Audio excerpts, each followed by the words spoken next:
Our story begins with a tattooed young man who, after a sudden death in an internet cafe, is reborn as a national treasure, a tiger. He no longer needs to work or study. Instead, he has spent 2 years lying flat and growing into a massive 600-pound beast. He has become the Tiger King of the wildlife park with 30 subordinates, though he wishes he could live for a full century. Living a life where food is simply provided is quite comfortable, though he still exercises occasionally to avoid becoming overweight. Suddenly, a little girl's voice drifts from the distance, exclaiming how large the tiger is. He wonders if she means him. Looking toward the sound, we see a black SUV with a window cracked open, revealing a small, curious face. She is a cute 5-year-old with pigtails, and he can't help but make a playful face at her. To be honest, she is adorable. The girl shouts with excitement as 2 of his subordinates move toward the car, prompting him to let out a warning roar. It was a deep, guttural sound that commanded immediate attention. To be perfectly honest, he just wanted to keep his subordinates from causing any real trouble. A little later, a tour bus arrives, and 20 people begin cheering with the same pure excitement as children. They marvel at his 500-pound frame, debating whether a tiger or a lion would win in a fight. A middle-aged tourist raises the question, and a young man immediately insists that the tiger is far superior. He claims this big fellow could easily overpower any lion, but a young woman with a mole near her eye disagrees. The young man points out the tiger's thick limbs, superior bone density, and incredible bite force as proof. He argues no lion could stand a chance, but the woman scoffs, calling the tiger nothing more than a mustache dog. She claims a lion's mane would protect it, allowing the male lion to easily crush the tiger into the dirt. As the debate grows heated, the tour guide steps in to settle things, siding with the lions to keep the peace. The young man sits back down resentfully, still muttering to himself about how tigers are clearly the superior predators. In his mind, lions are practically canines, and only the tiger represents the perfect feline, a fact the young woman refuses to see. The guide's support makes her smile triumphantly, mocking our clumsy tiger and wondering if he even knows about lion dogs. Our tiger thinks he could take on billions of them, but his indignation is suddenly cut short by a terrifying sound.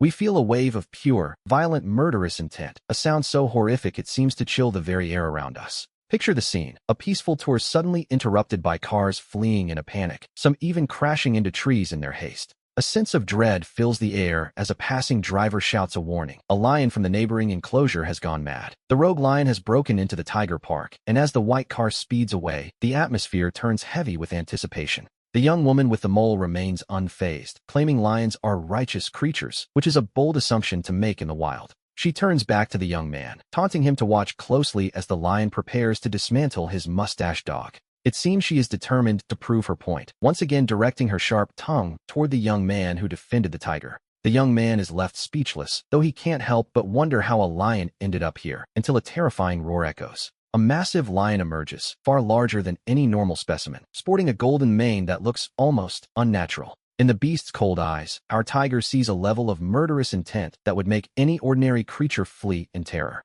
This newcomer easily weighs 600 pounds, matching our protagonist's size. He recognizes him as the neighboring king, a lion named Kala. Kala's mane has changed, looking as though he has undergone some sort of evolution, which, naturally, is a very bad sign. The woman exclaims how majestic the king looks, convinced that this lion is about to completely dominate the mustache dog. She continues to watch with glee, her eyes fixed on the confrontation about to take place. She snaps photos of her golden lion king, scolding the young man for his doubt while she captures the moment. While the young man worries the bus might be the next target, the other tourists are too busy admiring the lion's domineering presence. The woman is practically vibrating with excitement, certain that a video of the lion crushing the tigers will be a massive hit. Our tiger remains perfectly still, waiting for Kala to make his move, knowing full well those predatory eyes are locked onto him. Kala seems provoked and heads straight for the tour bus, abandoning his initial target. Within moments, the Lion King reaches the vehicle. He slams a massive paw down, a terrifying blow that shatters the glass and leaves the protective guardrail heavily dented.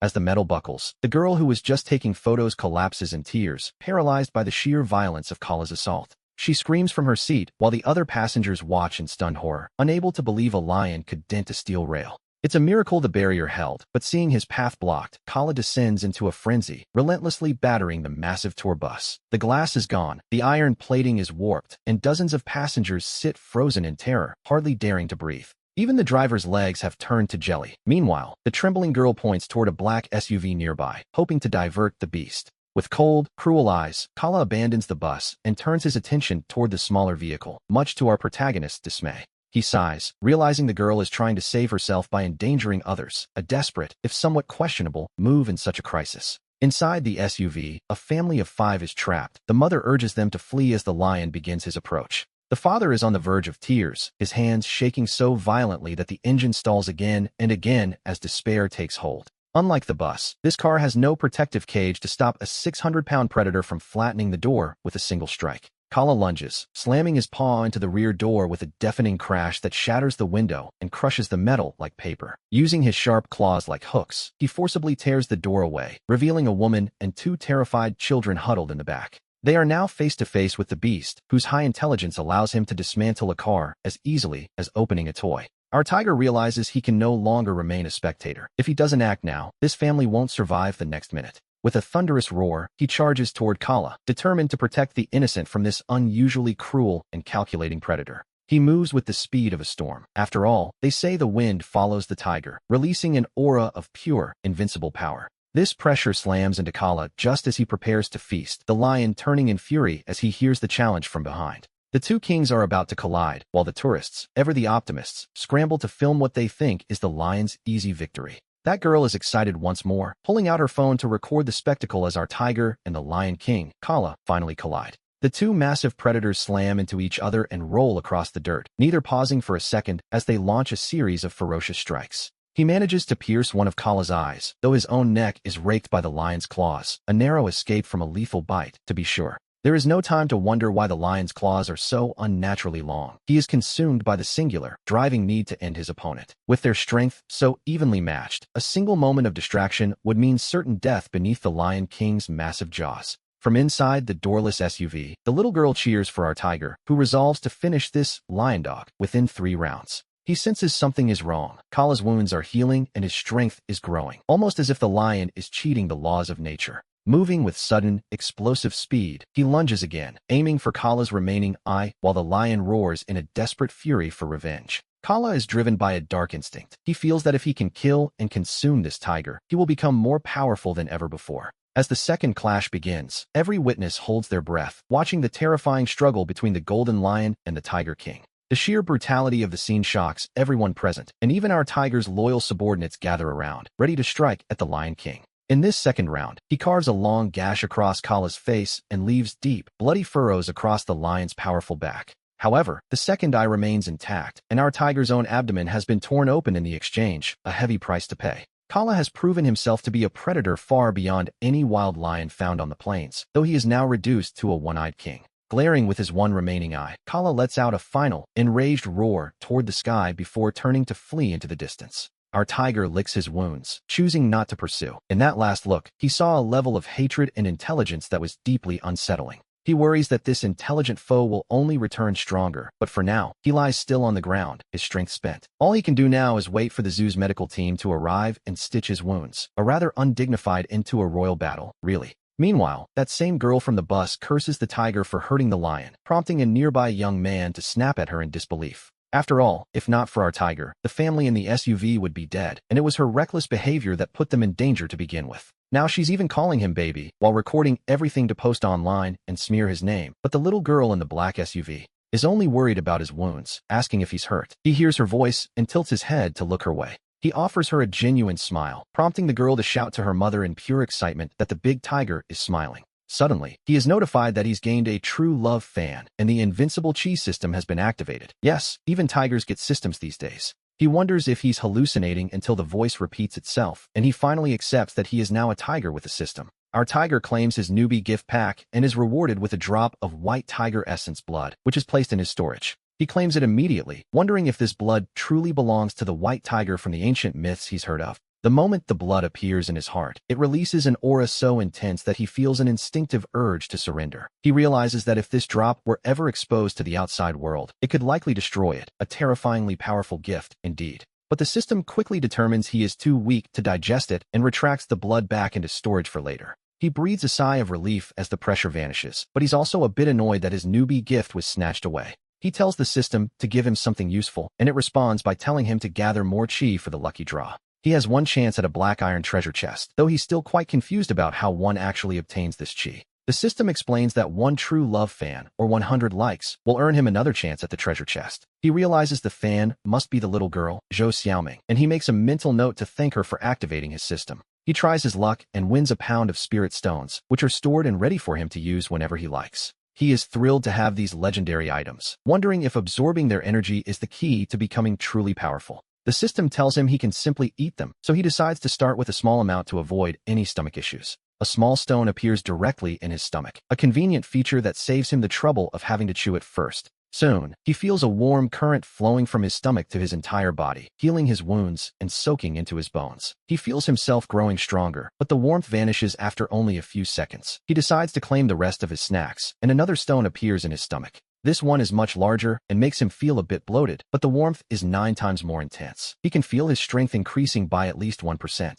1% is quite good, considering he can get stronger just by lying around. Only a few minutes have passed since the system activated, and yet, in those few minutes, the zoo's rescue vehicle has finally arrived. To be honest, the security guards had noticed the moment the Lion King, Kara, began his mutation. They had rushed to the lion enclosure immediately, but Kara was far too fierce. He actually flipped their vehicle before vanishing into the park. After searching frantically, we see them finally spot Kara entering the tiger enclosure on the security cameras, prompting them to race to the scene. The guards are here. They're finally here, some of the terrified drivers shout. For many of them, this was their first real brush with death. Kill that tiger. He was just about to eat us. The woman screams at the guards. She really is committed to this narrative, isn't she? Hearing the tourists scream about a man-eating tiger, the guards immediately tense up. If a tiger actually kills someone, the zoo will be held responsible. A man-eating tiger usually has to be put down, regardless of the circumstances. As the guards wait for orders, one aims a tranquilizer gun at our protagonist. Don't kill the tiger. He saved that family from the lion, a young man shouts. He urges the guards to ask the family for the truth.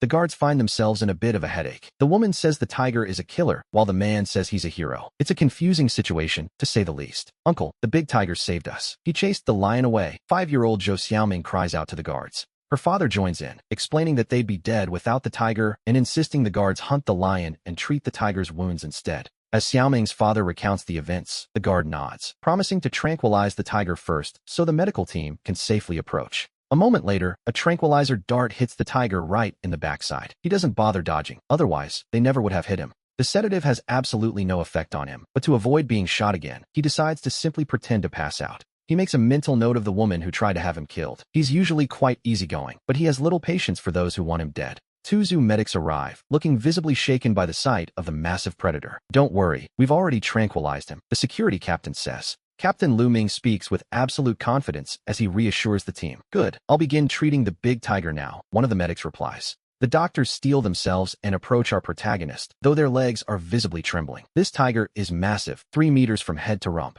If you include the tail, we are looking at a 4-meter predator. Even in his slumber, he is terrifying. Captain Lu Ming orders the tourists to leave. Using a megaphone, Lu Ming addresses the crowd. The tourists want to stay and see if the tiger is alright, which is quite brave, or perhaps just foolish. He's fine, Lu Ming shouts again. The tourists finally agree to leave, but the captain is nursing a growing headache. The escaped lion, Kara, is still loose. There is a very real fear that Kara will strike again. Someone has already lost their life, and the zoo's leadership is currently negotiating with the family. For the security team, the mission is clear. Ensure the safety of every tourist while tracking down the rogue lion as quickly as possible. But finding Kara is only half the battle. They only have tranquilizer guns, and earlier, the darts seemed to have no effect on the lion at all. A chilling thought strikes Lu Ming. If this tiger could defeat Kara, perhaps he is also immune to the sedatives. The captain begins to feel a wave of panic. His legs begin to shake. If the tiger decides to attack now, it will be his professional failure. He turns to see the 2 medical staff members. They are focused on stopping the tiger's bleeding. For a moment, he feels relieved that the tranquilizer worked, until he notices the tiger's eyelid twitching. It seems the pain is becoming too much to hide. Lu Ming freezes, wondering if the tiger is actually awake and simply pretending to be unconscious. Captain, what's wrong? A young guard asks, noticing Lu Ming's sudden tremors. The captain reaches into his pocket for a cigarette, his movements stiff and forced. His hands are shaking so violently, he can't even strike a light. The young guard steps in to help, assuming his boss is just shaken by the earlier tragedy. To be perfectly honest, no one had ever seen a beast as ferocious as Kara. The lion had literally flipped a car over during his rampage. He had dragged the driver out and killed him instantly. Had the rescue team been a moment later, the other passengers would have shared the same fate. The sight was gruesome, smashed sightseeing cars and doors torn off like paper. It was a scene of absolute carnage. And yet, this tiger managed to overcome such a monster, even blinding one of the lion's eyes. Shaoli, this tiger is awake, Lu Ming whispers. He takes a long drag of his cigarette, his voice barely audible. At those words, the young guard's lighter slips from his hand and hits the ground with a clatter. He understands the implications perfectly. If this tiger loses his patience, the two medics standing right next to him won't stand a chance. How can you tell? Xiaoli asks, his own voice beginning to crack. Lu Ming points silently. The tiger's eyelid hasn't stopped jumping. Security Captain Lu Ming whispers, hoping the great tiger doesn't move. A guard asks if they should call the two doctors back. Don't touch a thing, Lu Ming replies. The tiger is intelligent and stayed still for the stitches. He was comforting himself as much as the guard. While Lu Ming waits in agony, we see a little girl step out of a car, missing a door. She walks straight toward the tiger. Lu Ming is struck with terror. He wants to scream for her to get away, but he doesn't dare make a sound. His legs continue to tremble. The girl, Zhou Xiaoming, walks behind the beast and suddenly grabs his tail. At that moment, the tiger nearly leaps out of his skin. It was incredibly ticklish, and he desperately wanted to move. The medical staff smile at Xiaoming, telling her to go back because it's dangerous. Xiaoming just gives a sweet smile, claiming the tiger protects her. To emphasize her point, she gives the tail a firm tug. The tiger is reaching his limit. He wonders why this child is so obsessed with his tail. It's not painful, just maddeningly ticklish. Just then, a black sedan enters the tiger abyss. Seeing the car, Captain Lu Ming finally allows himself a long, shaky breath of relief. The car pulls up near the patrol vehicle, and a young woman steps out. She appears to be in her early 20s. She has a graceful, oval face and perfect skin. Her figure is neither too thin nor too heavy. She is, quite simply, in perfect shape. This is Luo Anqi. She was at a party when she received the emergency call about the incident at the Tiger Abyss. When she heard her tiger, Pangda, was seriously injured, she was overcome with anxiety. She had raised him since he was a cub. They had been together for 2 full years. Lu Ming quickly briefs Anqi, mentioning that Pangda is safe, though he seems to be faking sleep. Faking sleep, Anqi mutters, walking toward the tiger. As she watches him closely, she realizes the captain is absolutely right. Seeing the medics stitching him up while a little girl yanks on his tail makes her lip twitch. It was a truly absurd sight. She feared for the safety of the medics and the child, but now that she was here, the tension began to dissipate. She picks up the girl. "Little sister, you shouldn't pull a tiger's tail," she says gently. "It's very dangerous." Xiaoming reluctantly lets go of the fur. Pouting, the girl argues that the tiger isn't dangerous at all and loves playing with her. Anqi is left completely speechless.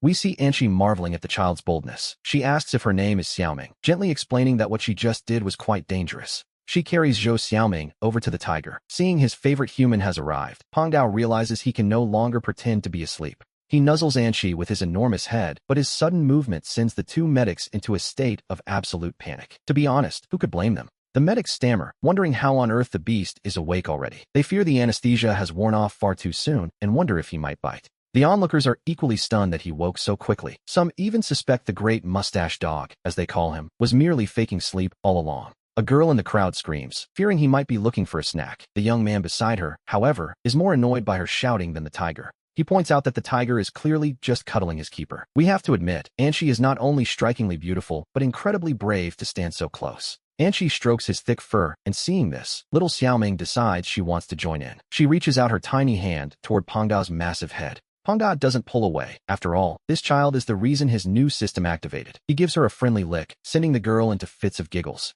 While Xiaoming laughs, everyone else is paralyzed with fear, especially her parents. Her father, Zhou Chong, calls out, his heart likely skipping several beats. He is terrified the tiger might simply carry her off. As the saying goes, the newborn calf fears no tiger, but Anqi eventually returns the girl to her father. Anqi reassures him that Pangda is quite intelligent and never bites. Zhou Chong nods frantically, though he still looks a bit shaken by the whole ordeal. He admits the tiger saved them from the lion earlier, but he's still eager to leave. Little Xiaoming, however, has other plans and begs to stay and play. She struggles to get down, and soon her 3-year-old brother, Zhou Yuan, joins the chorus. Poor Zhou Chong is left completely at a loss for words. He simply scoops up both children and retreats to the rescue vehicle. Anqi watches them go with a smile before turning back to give Pangdao a firm neck rub. She promises to go prepare some beef for him, which immediately catches his attention. It seems his impressive size is largely due to Anqi's special treatment. Pangda has quite the appetite, easily finishing 30 pounds of beef in a single sitting. Interestingly, this isn't zoo food, but a personal gift from Anqi.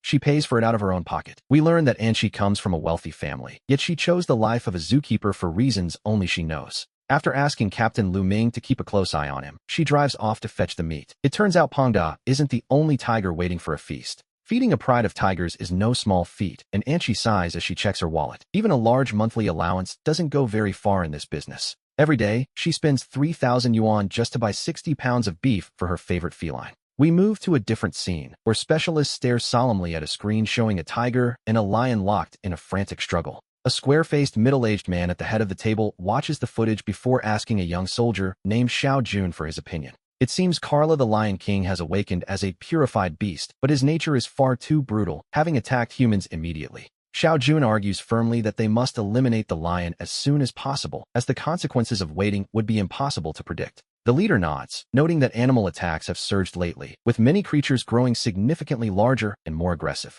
This is exactly why the Special Affairs Bureau was established 2 months ago, to investigate the truth behind these strange mutations. Their research confirms that a mysterious substance has appeared in the atmosphere, which they've named spirit chi, or purification energy. This energy is causing drastic changes in wildlife, and Carla the Lion King is currently one of the most prominent examples of this evolution. We then turn to the matter of the Tiger King, Pangda. Unlike the lion, he hasn't harmed anyone and even saved lives under Anchi's command. Xiao Jun concludes that Pangda is a good tiger, but the leader is more interested in whether the tiger has actually undergone purification yet. After studying the video carefully, the young soldier shakes his head, suggesting that the tiger likely hasn't awakened his true potential just yet. The leader asks the rest of the room for their thoughts, and they agree that aside from his size, Pangda seems like a normal tiger. The square-faced man stares at the screen, his fingers tapping rhythmically on the table as he contemplates the situation in silence. Finally, he instructs Xiao Jun to handle the situation at Qingshan Wildlife Park and eliminate Carla, while leaving the Tiger King alone for now. However, he insists on strict surveillance. If Pangda shows any signs of purification, they are to report it at once. The rest of the team is ordered to monitor all zoos and wilderness areas, with a standing order to kill any animal that attacks a human. After the room clears, the leader opens another file, where we see footage of a terrifying giant python over 20 meters long. He feels the weight of the world on his shoulders, wondering how many more will fall to these horrors that have appeared in under 3 months. Knowing even worse creatures are coming, he decides it's time to contact the young lady of the Luo family, Anchi, while her tiger is still unawakened. The leader sees the tiger's potential to win against purified beasts. He watches the screen as Pangda licks the young girl's face, and he finds the scene truly heartwarming. We return to Qingshan Wildlife Park, where Anchi drives her pickup truck into the tiger enclosure. Seeing the vehicle, Pangda immediately rushes toward it with a burst of speed. His favorite beef has finally arrived. Anchi quickly hops out of the truck to block his path, telling the big cat not to be so impatient. We see how incredibly brave this young keeper is, standing her ground against a hungry tiger. This is the same tiger that Carla the Lion King recently wounded. Carla has become quite the internet sensation lately, having caused a massive stir after flipping a car and terrorizing 30 other tigers in this very park. The lion even managed to injure the Tiger King himself. Nearby, visitors whisper about the useless, stupid tiger, unaware of how sharp Pangda's hearing actually is. He can hear every rustle within 100 meters, so he hears their insults perfectly. Deep down, he is furious, knowing he was the one who actually chased Carla away. If the lion hadn't fled, Pangda is certain he would have finished him. Being called a stupid tiger is, quite frankly, an insult he won't soon forget. He feels stronger than ever now, confident he could easily crush that lion. Anchi, however, doesn't hear the gossiping girls as she focuses on setting up her equipment. She is preparing to livestream the tigers, mostly because she is broke. Feeding one tiger is expensive enough, but she has 30 more mouths to feed. 2 more 500-pound tigers, Yuanzi and Tuanzi, approach the truck. Anchi quickly moves to stop them, telling them their turn to eat hasn't come just yet. Although she didn't raise these 2 from cubs, they have become Pangda's loyal followers. To be honest, she has no choice but to buy extra beef for them as well. Pangda is starving, but to avoid upsetting his little ancestor, he waits patiently. He even lets out a low growl to warn his 2 subordinates to stay back. He commands them to wait their turn. The onlookers are amazed, wondering how a young woman can handle such semi-wild beasts with such ease. They watch in awe as she stands fearlessly among them. They begin to realize she is setting up a live stream, which seems like a very bold move under the circumstances. Ever since the news broke about the lion attack, many thrill seekers have rushed to Qingshan Wildlife Park. A bit reckless, perhaps, but humans are curious creatures. They came specifically for the predators, though some find it strange that the park hasn't been closed. Usually, such incidents lead to an immediate shutdown. Rumors are circulating that these attacks aren't limited to this park. It seems animal-related incidents are appearing in other places as well, which is quite unsettling. We see Anchi standing firm, keeping the 3 massive tigers away from the beef in the truck. This time, she has truly gone all out for her feline friends. She spent 10,000 yuan, her entire life savings, on 200 pounds of beef. Once the cameras are ready, Anchi prepares to start the broadcast. Anchi grabs the scruff of Pangda's neck, telling him she has prepared 200 pounds of beef and that he should invite his friends to join the feast. She gestures with her hands, just in case he doesn't understand, which, to be honest, he does perfectly well. Looking at the meat, Pangda feels he could devour an entire elephant. However, for the sake of his brothers, he decides to restrain himself. He lets out a thunderous roar, and soon, the sound of heavy, chaotic footsteps echoes from the woods. One by one, 29 more tigers emerge from the trees, including Pangda, Tawanzi, and Yuanzi. There are now 32 massive predators gathered, and Anshi is clearly a bit intimidated. Having Pangda by her side brings her a sense of peace. 200 pounds of beef for 32 tigers seems a bit meager, but it's all the money she has left. Look at all those tigers, the tourists in nearby cars shout, their excitement reaching a fever pitch. But what truly shocks them is the discipline of the animals. Instead of lunging at the truck, the tigers wait in eerie silence. Meanwhile, Anshi nervously starts her very first live stream, her hands trembling slightly as she goes live. Up until now, she had only posted pre-recorded videos. The moment the broadcast begins, her loyal followers start flooding into the digital room to see what she's up to. The comments section explodes with questions about where she is and how she could possibly be surrounded by so many tigers. They call her the little fairy Anshi. Some wonder if her family is in trouble for keeping so many beasts, while others are simply blown away by the scene. It is, quite frankly, a sight to behold. Seeing the viewer count climb, Anshi offers a bright smile to the camera. She greets everyone and addresses the questions about what her family does for a living. She explains that she comes from a perfectly ordinary family and is simply a keeper here at Qingshan Wildlife Park. In her previous videos, she had never actually mentioned her profession. The revelation causes a stir, as many recognize the park from recent news reports about a fatal animal attack. Still, many fans express their envy at her unique lifestyle. As she reaches out to pat Pangda's massive head, the camera captures the moment of connection perfectly. It's a scene that feels both dangerous and incredibly sweet. Our little fairy is so brave, the fans cheer. Suddenly, a digital gift, a virtual airplane, streaks across the screen, sent by a user named Little Flying Fish. Anshi quickly offers her thanks for the gift, which happens to be the very first one she has ever received. It's a small victory in a very expensive endeavor. Not everyone is kind, however. A critic mocks her, accusing her of using the tigers to harvest money from gullible fans. Anshi sees this and frowns. She chooses to remain silent, but the hater continues, calling Pangda a cowardly tiger who was badly injured and is now being exploited by the park. Anshi doesn't dignify the insult with a response, but her loyal fans immediately jump to her defense. They call out the critic for his ignorance and lack of empathy. They point out the staggering cost of feeding these animals, noting that Anshi spends 100,000 yuan every single month just to keep them healthy. Seeing the toxic comments, Anshi can't help but smile. Her best friend's temper, it seems, is as fiery as ever. The critic mocks the idea of spending 100,000 yuan on beef, questioning why a mere keeper would pay for the animal's food. He demands to know where the money comes from, insisting that this tiger is no match for a lion. Some people just love to argue. In a villa in Jiangcheng, a long-haired beauty named Yutong is absolutely livid. She simply cannot stand these baseless attacks on her friend. She fires back, explaining that Anshi's father provides her monthly allowance. Besides, everyone knows Pangda is a hero who saved lives. Other fans join in, confirming that Pangda fought off the lion himself. It wasn't the security guards who saved the tiger, but the other way around. As the knowledgeable fans step up to defend Anshi and her massive companion, the truth begins to outweigh the negativity. Anshi feels a sense of relief, realizing the haters are just a vocal minority. She tells her viewers that every gift will go toward buying beef. She climbs onto the truck and begins tossing chunks of meat to Pangda. But this time, the great tiger doesn't immediately lunge for the food. Instead, he is caught in a moment of pure joy. In his mind, a system notification announces his status as a top-tier beast with 3 true fans. He has earned hundreds of sincere likes and 9 lottery draws, along with a rare drop of white tiger essence blood. In just a few minutes of live streaming, he gained 2 true love fans. Remarkably, he can even see exactly who they are. One is his caretaker, Anshi, and the other is the mysterious Yutong. Without hesitating, he calls out to the system to start the draw. The first attempt is a miss, but the second yields a pound of snacks. Encouraged, he decides to use all his remaining draws at once. The rewards pour in: more snacks, a mysterious pig fruit, a guiyuan pill, and a pound of black iron stone, all safely stored away.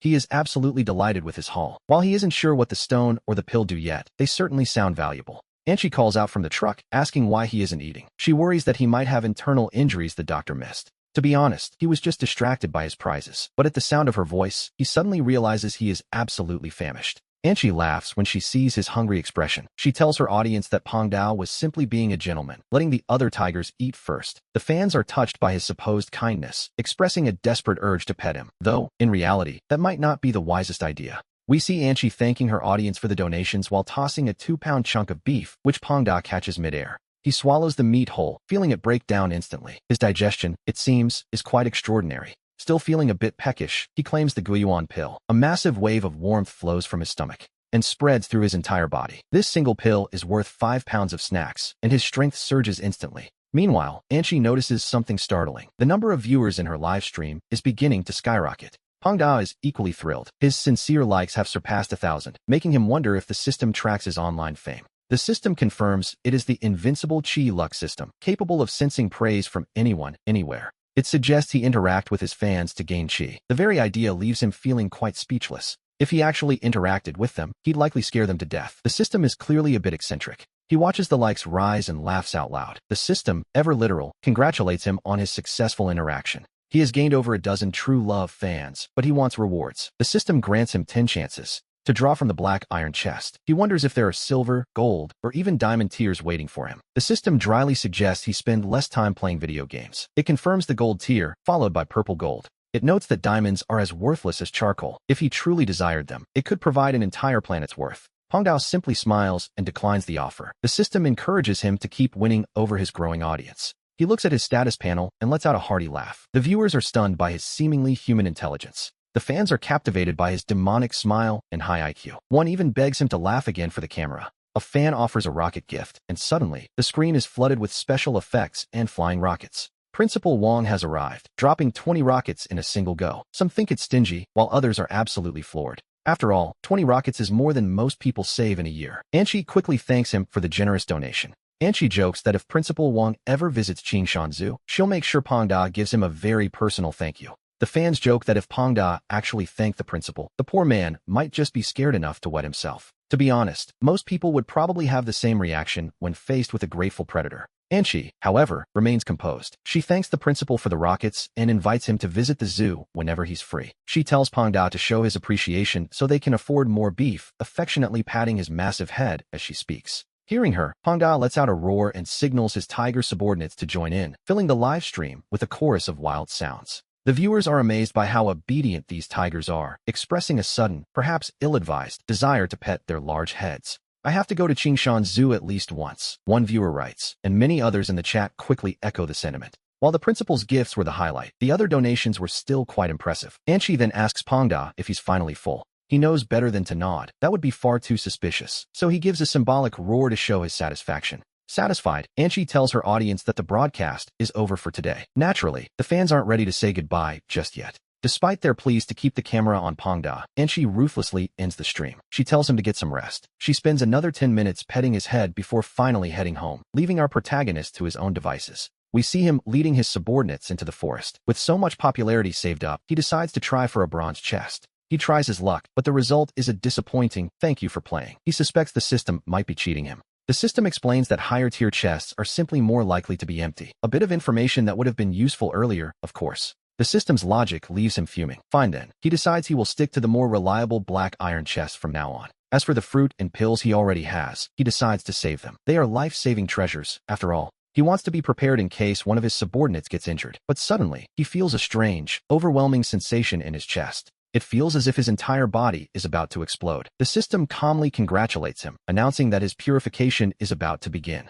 To become a Tier 1 awakened beast, he is told to prepare sufficient energy, which, as it turns out, means spiritual chi, fruits, stones, and pills. The system gives a brief explanation of how these items contain spiritual energy while his body continues to transform, releasing a pressure so intense it forces his nearby two subordinates to retreat in fear. After about half an hour, he begins to feel an overwhelming hunger, a sign that all the energy from his earlier meal has been completely spent. He quickly claims his spiritual fruits and begins a series of 10-pull and 20-pull draws from the system, finally exhausting all of his black iron chests and gaining a mountain of spiritual items. As time slowly passes, we see him lying quietly under a tree, focusing entirely on the purification process. Waking up in the middle of the night, he finds his first purification complete, feeling a surge of infinite power that makes him certain he could now easily defeat Kala, the Lion King. His strength has tripled, and his size has increased slightly, though not enough for humans to notice, he hopes. He begins to wonder if Kala might also be a Tier 1 purified beast, though the lion seemed far too weak to truly qualify. He considers the possibility that Kala simply didn't have enough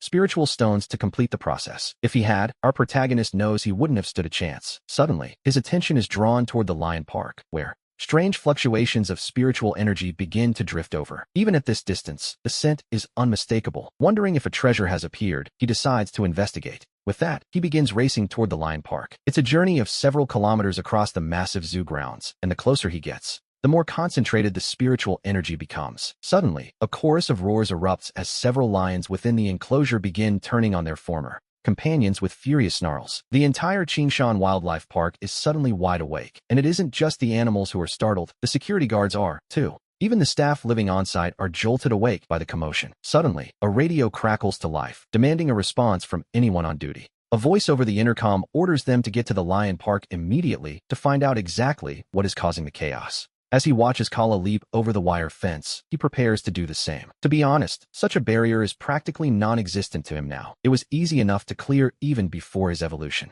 It certainly won't stop him now, but just as he is about to make his move, a patrol car suddenly sweeps into view. The iron gate swings open to let the vehicle through. Seeing this, he decides not to bother with the fence and instead stays low, slipping in right behind the patrol car as it enters the lion park. Once inside, he quickly breaks away toward a nearby hillside, determined to see what these lions are up to. After all, while the tiger park has only 32 tigers including himself, the lion park boasts nearly 80 lions. It is a much larger crowd he is entering now. Being surrounded in the lion park would normally be a death sentence, though as a Tier 1 evolved beast, he isn't particularly afraid of a few lions. However, being spotted by the patrol guards would be a problem. He spots something. Could those be spiritual stones? His evolved eyes are now sharp enough to see clearly in the dark. Even hundreds of meters away, he sees dark, mud-covered stones. Several extraordinary lions are fighting over them, their roars echoing through the night. He wonders if these stones are exactly how Kala, the Lion King, became so powerful. As for why these other lions are fighting now, it's likely because Kala has left. Without a leader, these formidable lions can no longer restrain themselves and have begun fighting over these treasures that look suspiciously like spiritual stones. We see him waiting quietly on the sidelines. Since the patrol car has arrived, it's not the best time to act. He decides to wait for the humans to leave before claiming all the treasures. After all, his claws are far more effective than those of an ordinary lion. Inside the patrol car, Lin Bing watches the brawling lions with a growing sense of unease in his heart. To be honest, the pressure Kala put on him earlier that day was immense. He can't help but feel that these lions are becoming just as terrifying as their king. Lin Bing asks his colleague, Zhang Huan, if they should take a closer look. Zhang Huan, feeling particularly brave, beats his chest and dismisses the concern. He tells Brother Bing it's fine, since the vehicle is reinforced with protective bars and is perfectly safe. Reluctantly, Lin Bing agrees to move closer. As the patrol car moves forward, its bright headlights cause an even greater commotion, making several massive lions stop their fighting. They turn their collective gaze toward the vehicle. Suddenly, Zhang Huan's bravery evaporates, and he nervously suggests to Lin Bing that they should probably leave. Lin Bing's heart races as he senses the overwhelming eeriness of the park, realizing these 5 lions aren't much weaker than the Lion King Kala. They look like 5 potential new kings, each capable of taking down a rhino single-handedly. Panicked, Lin Bing decides it's time to go. He urges Zhang Huan to get them out of there immediately, but just as they prepare to drive away, a terrifying roar shakes the entirety of the Qingshan Wildlife Park. It is incredibly loud, like a thunderclap shattering the night sky. Up on the hillside, our protagonist's pupils contract in surprise. He sees him. Kala, the one-eyed Lion King, has actually returned, and he hasn't come back quietly. He seems far more powerful than he was during the day. This lion King is covered in blood and radiating a murderous aura. One has to wonder what he's been up to. Our protagonist feels a dark premonition, thinking Kala is truly courting death. Since the lion has decided to return, our protagonist thinks he might as well leave his life behind. The Lion King finally reappears in the lion park, and he doesn't look like he's in the mood for a friendly chat. Inside the vehicle, Lin Bing shouts into his radio with frantic urgency that Kala has returned to the lion park, his mouth dripping with fresh blood. Kala is back, the voice crackles. Yes, he's bigger and more terrifying than before. And now he's charging right at us. Lin Bing cries out. Beside him, Zhang Huan is paralyzed with a fear that no ordinary lion could ever inspire. Because this is Kala, the Lion King who once flipped an SUV. We remember that if the Tiger King hadn't intervened before, the body count would be high. With a bone-chilling roar, Kala proves to be much faster than the accelerating patrol car. He leaps onto the roof, his weight crushing the metal. A massive claw slams down, bending the protective bars against the roof with a deafening bang. Fortunately, the reinforcement holds, for now. Zhang Huan is trembling, but his years of experience with apex predators allow him to keep his foot on the gas, desperate to escape. He steers toward the tiger ape enclosure, but Kala isn't finished. The lion jumps down and delivers a powerful sideways ram against the vehicle. With a violent crash, the patrol car is flipped completely over. It's a terrifying display of strength, something far beyond the limits of any normal animal. Inside the wreckage, the 2 men feel their hearts hammering against their ribs. Over the radio, Security Captain Lu Ming screams for them to get out. But they are trapped. Lin Bing shouts back that the car is overturned and Kala is closing in, his voice thick with the realization of their predicament.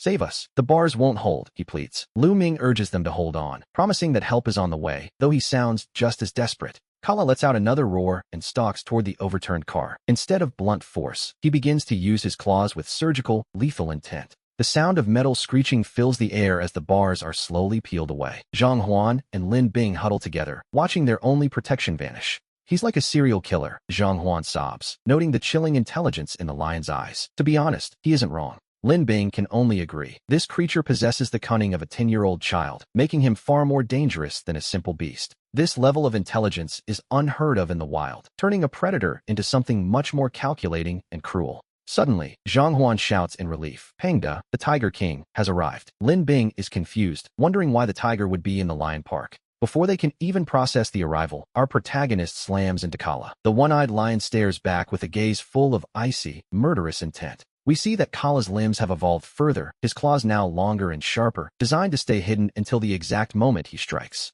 The air seems to shatter as our protagonist, completely undaunted, lashes out at the Lion King with a single, devastating swipe. A deep, bloody gash opens across Kala's face. The lion tries to lunge for his throat but misses entirely, only to be swatted away by a heavy left paw. The gap in power is simply too vast. Even though Kala is 30% stronger tonight, he is no match for a 700-pound purified beast. Kala is utterly defenseless against him. Our tiger lunges forward to end the Lion King's life once and for all, but Kala has other plans. With a sudden roar, the lion retreats into the shadows. Pangda prepares to give chase, but the rest of the pride begins to close in, snarling fiercely. Kala commands a dozen lions to attack the patrol car instead. With a sickening crash, the vehicle's glass shatters. A dirty trick, to be sure. Pangda realizes he cannot pursue Kala. If he leaves, the two men inside will be torn to pieces. He roars and charges back toward the car. He sends two male lions flying with a single blow and positions himself in front of the broken safety bars to shield the humans inside. Inside the wreckage, Zhang Huan and Lin Bing watch as he uses his own body as a shield. They are too overwhelmed with emotion to even speak.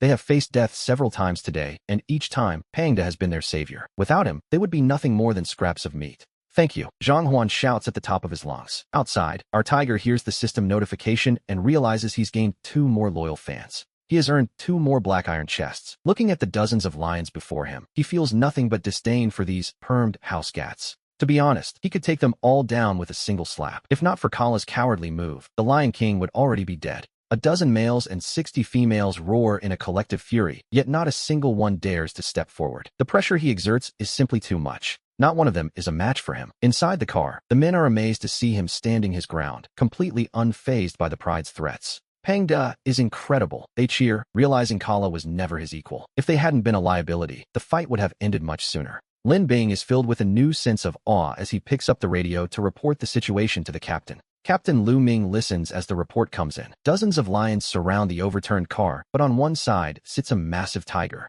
He is truly a sight to behold, his massive frame dwarfing everything around him. Even while sitting, he is an imposing figure. He stands nearly 2 meters tall, a terrifying presence. The men never expected Pangda to be smart enough to prioritize their defense over the hunt. One security guard excitedly explains that dozens of lions attacked and even overturned the patrol car. Just when things were most dangerous, a fierce tiger appeared. He blocked the lion's assault. It sounds like a tall tale, to be honest, but they saw it with their own eyes as the tiger drove the lions away to save them. Lu Ming gives the order. The driver asks if they should drive Pangda away as well. Lu Ming looks at our tiger and hesitates for a moment before deciding against it. He knows Pangda doesn't hurt people. Meanwhile, a fully armed guard on the water truck aims a high-pressure hose at the pride of lions. The water spray isn't lethal, but it's incredibly effective at scattering the pride. The lions, not being fans of a cold bath, quickly flee the scene. A young guard swallows hard and asks how they are supposed to reach Zhang Huan and Lin Bing. The tiger is still sitting right next to the car, which is a bit of a problem. It's a terrifying sight, and no one is particularly eager to step out. Captain Lu Ming remains silent, his hands trembling slightly as he opens his door.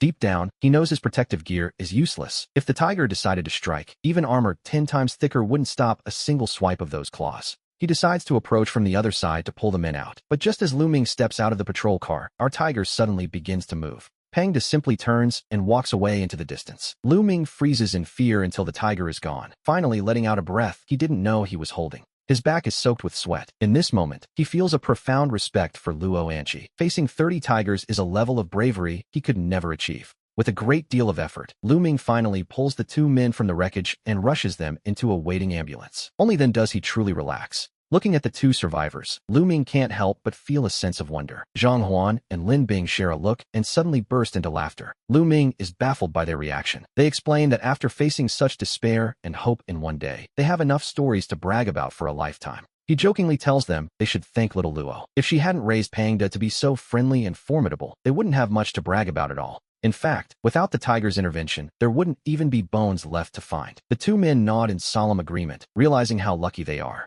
He tells them to take a few days off while he reports the incident to the higher-ups. There will likely be an investigation, so they must simply tell the truth. The men agree, but then ask where Pangda went, worried he might have escaped the zoo. Lu Ming assures them he headed back toward the tiger garden. That's a relief, at least. Lu Ming knows deep down that with Pangda's incredible jumping ability, a simple fence might not be enough to hold him if he truly wished to leave. We see all the vehicles except the overturned one exit the lion garden. From his vantage point on the hill, our tiger watches Lu Ming and the others depart. As soon as they are gone, he leaps down the slope and rushes toward the spot where those mysterious snacks first appeared. He needs to see if there are more. His sudden return sends the remaining lions scurrying back in terror. He doesn't even spare them a glance, focused entirely on digging into the earth. His claws strike something incredibly hard. After finding the right angle and pulling with all his might, he unearths a large stone from 2 meters deep. The stone weighs at least 100 pounds. He wonders if this is the snack he's looking for, his mind filled with curious doubt. The system asks if he'd like to spend 3 black iron chest draws to identify the treasure. To be honest, the price seems a bit steep. He refuses the identification and tries to put the stone in his storage. However, the system demands 5 draws just to store the heavy thing. It's enough to make anyone frustrated. Since everything seems to cost a draw, he decides he'll just carry it back to the tiger garden himself. He's convinced this is the source of the snacks. After all, it's likely what caused Kala the Lion King to evolve so suddenly. Clutching the heavy stone with his right paw, he begins the trek back. The lions are driven mad seeing their treasure taken, yet they're too terrified to strike. They surround him, roaring in a desperate attempt to intimidate. He simply laughs, warning the fools that he'll slaughter them all if they don't get lost. Besides, he's only taking the largest snack. There are plenty of small ones left for them. His thunderous roar sends the pride fleeing in every direction. Watching the trash run away, our tiger's chubby face breaks into a satisfied grin as he carries his 100-pound prize toward home. Meanwhile, a newly awakened Luo Anchi receives an unexpected phone call from Captain Lu Ming. She can hardly believe what she's hearing. Lu Ming explains that Pangda broke into the lion garden yesterday to save 2 guards. The news leaves Luo Anchi utterly speechless. He confirms that without Pangda, Zhang Huan and Lin Bing would be dead. The Lion King, Kala, has become something truly nightmarish.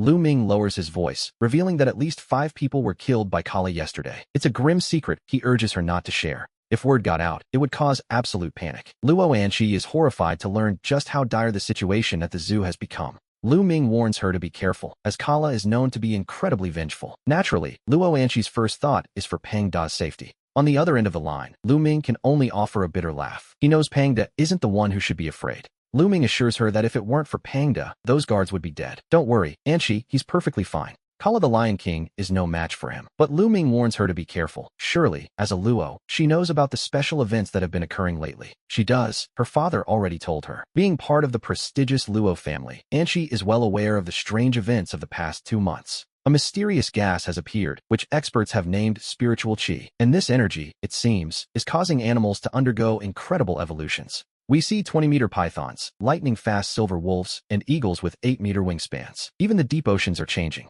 Terrifying octopuses have capsized 1,000-ton cargo ships, and all sorts of bizarre creatures are emerging. Even humans are starting to change. However, human evolution is rare and highly unstable, almost as if it's being forced. Anchi decides she must go see Pangda. She's worried he might be injured, so she begins to pack her things. Just then, the doorbell rings, cutting through her thoughts. She wonders who it could be this early. It's her friend, Jiang Yutong, calling out from the other side of the door. Anchi opens it to find a young woman in white casual clothes, her skin as fair and smooth as fine jade. She has a stunning figure and a presence that is, quite frankly, near perfect, and she hasn't come alone. At her feet is a massive Samoyed with snow-white fur, a true king among dogs. Anchi can't help but feel a bit envious. Her best friend and college classmate, Jiang Yutong, has a figure that is, to be honest, a bit too good. Anchi asks why she's so dressed up, and Yutong playfully claims she's just there to see her. Anchi isn't buying it. She explains she has to go to the zoo for work, but Yutong insists on coming along. She's quite persistent, really. Anchi is surprised. Yutong was never one for animals, but it seems the recent global changes have piqued her interest.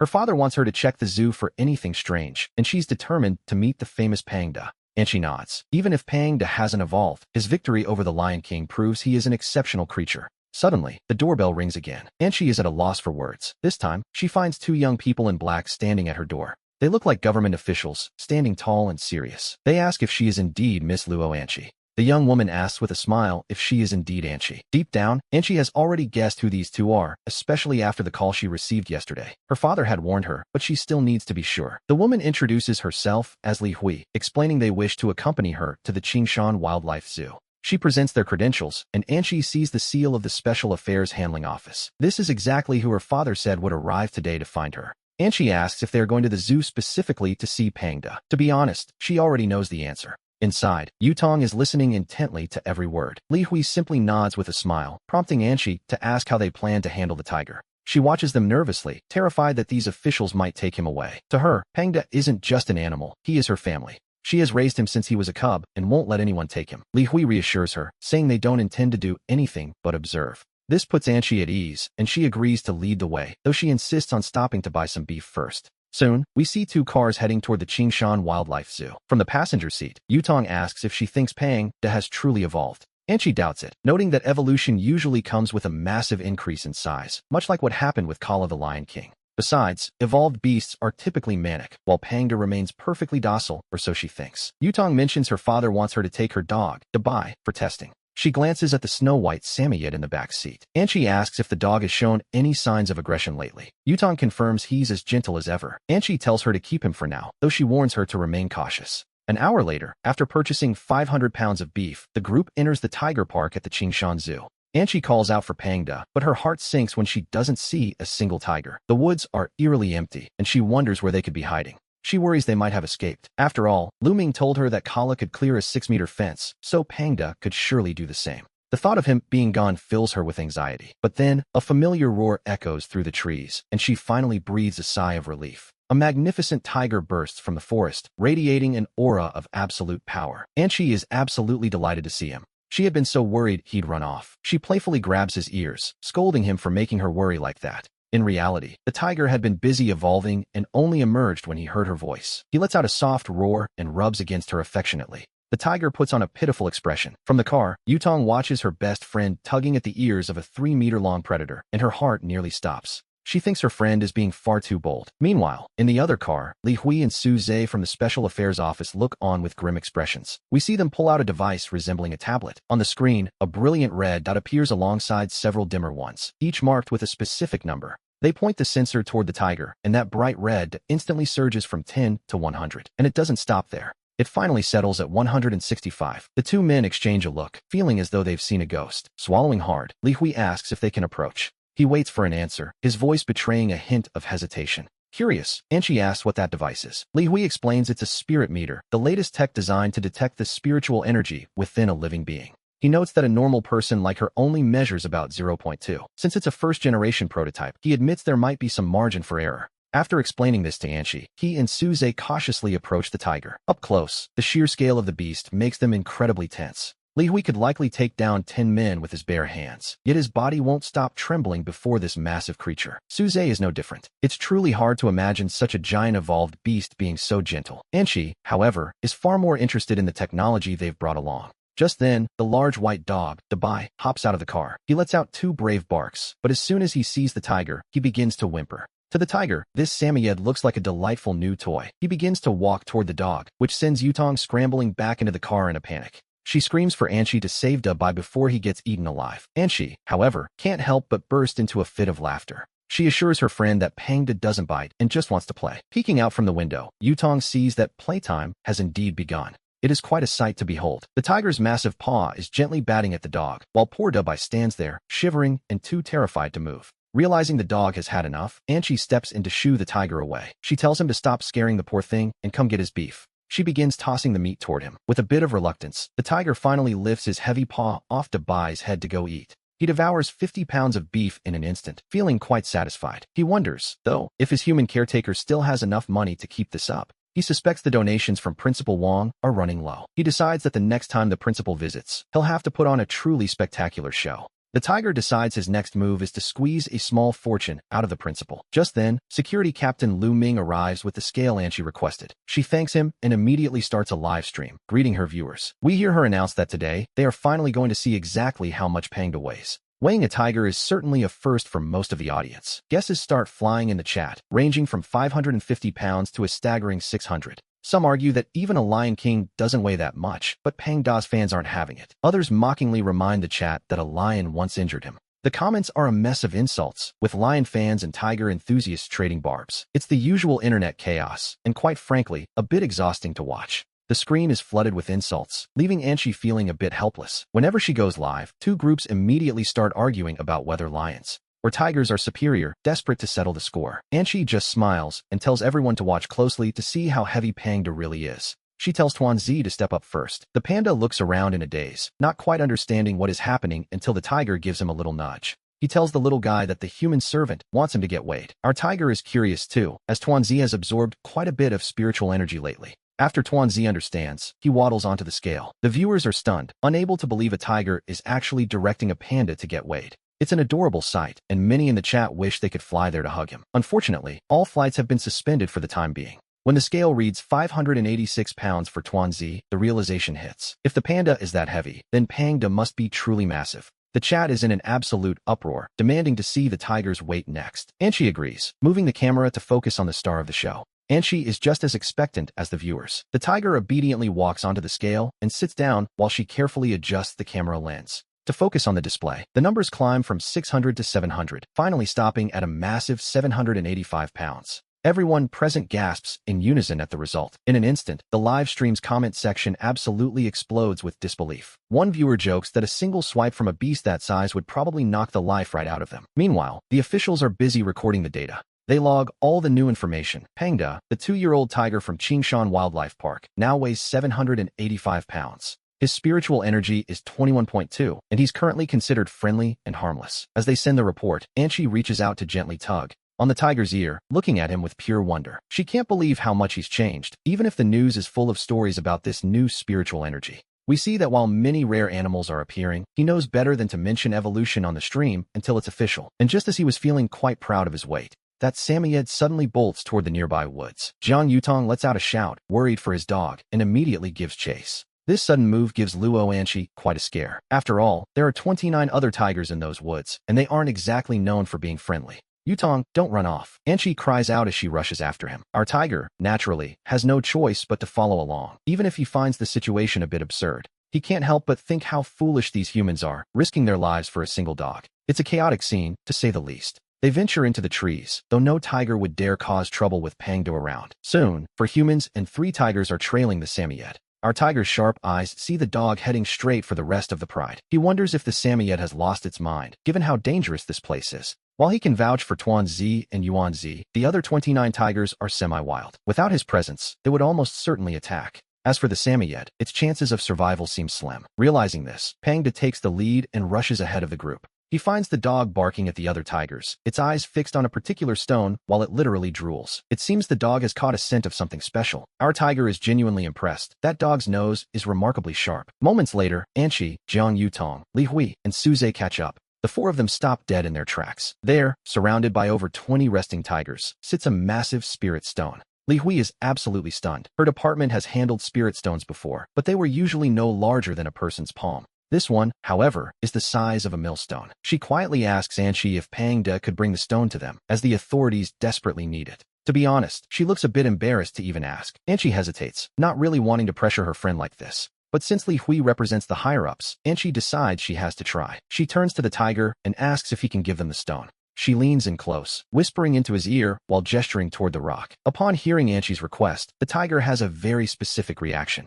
He suddenly extends a paw, leaving Anchi momentarily baffled. He seems to think she's being a bit slow on the uptake. Having raised him from a cub, Anchi knows his personality well. She asks if he's simply holding out for a few extra days of high-quality meals. Luo Anchi quickly agrees, and our tiger finally shows a satisfied expression before waddling toward the spirit stone he had unearthed from the lion park yesterday. He knows there must be more spirit stones hidden there, though he's unsure about the tiger park. If there are, well, that would be a wonderful discovery. And so, the 4 humans and 6 security guards watch as he brings the massive stone out from among the 29 tigers. The tigers didn't even try to bother the humans, leaving the group in awe of Pangda's power as he drops the stone at Anchi's feet. While this stone isn't small, it doesn't compare to the temple. As long as that stands, he'll have true fans and humans providing him with energy. That energy lets him open treasure chests to grow stronger. Plus, Anshi will keep the beef coming. She can't help but marvel at how clever he is. Li Hui and Su Zhe are equally thrilled, having never expected such a massive haul. Miss Luo, thank you so much, Li Hui says, clearly moved.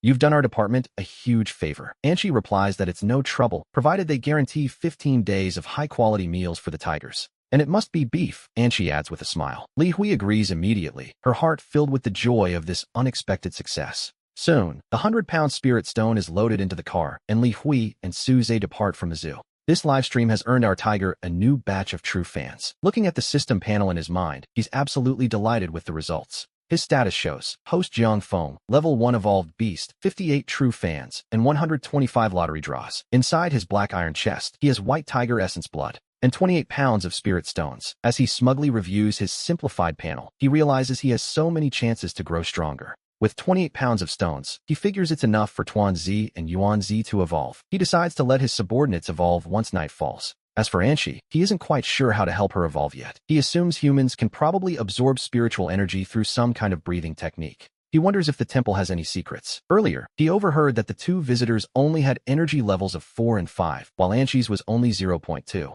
She is, to be perfectly honest, a bit of a lost cause in the talent department. He decides he must help, remembering his stash of pills and vermilion fruits. He can't exactly pull out a pill, but he can certainly give Anshi a vermilion fruit to eat. With that plan settled, he glances at the scorching sun. Being far too lazy to move, he simply lies down under a tree to enjoy the shade. The lying flat lifestyle is incredibly comfortable, and he's soon fast asleep. Meanwhile, on the highway, Li Hui and Su Zhe are speeding toward Kyoto with the massive spirit stone. This stone is the largest their department has ever seen. While this is the largest spirit stone the Bureau has found, they know that in this era, being first is everything. Great Xia is powerful, but many enemies are watching from the shadows, waiting for any chance to see the nation fall. If rival nations surpass them during this great change, Great Xia will be in danger, a fact our two agents know well. They must get this stone to the researchers as quickly as possible, but suddenly, a massive roar echoes across the fields. And immediately following that sound, we see a terrifying figure emerging from the distance, closing in on our travelers. Li Hui looks at Su Zhe in horror as he spots a one-eyed lion beast, the Lion King Kala, charging toward them.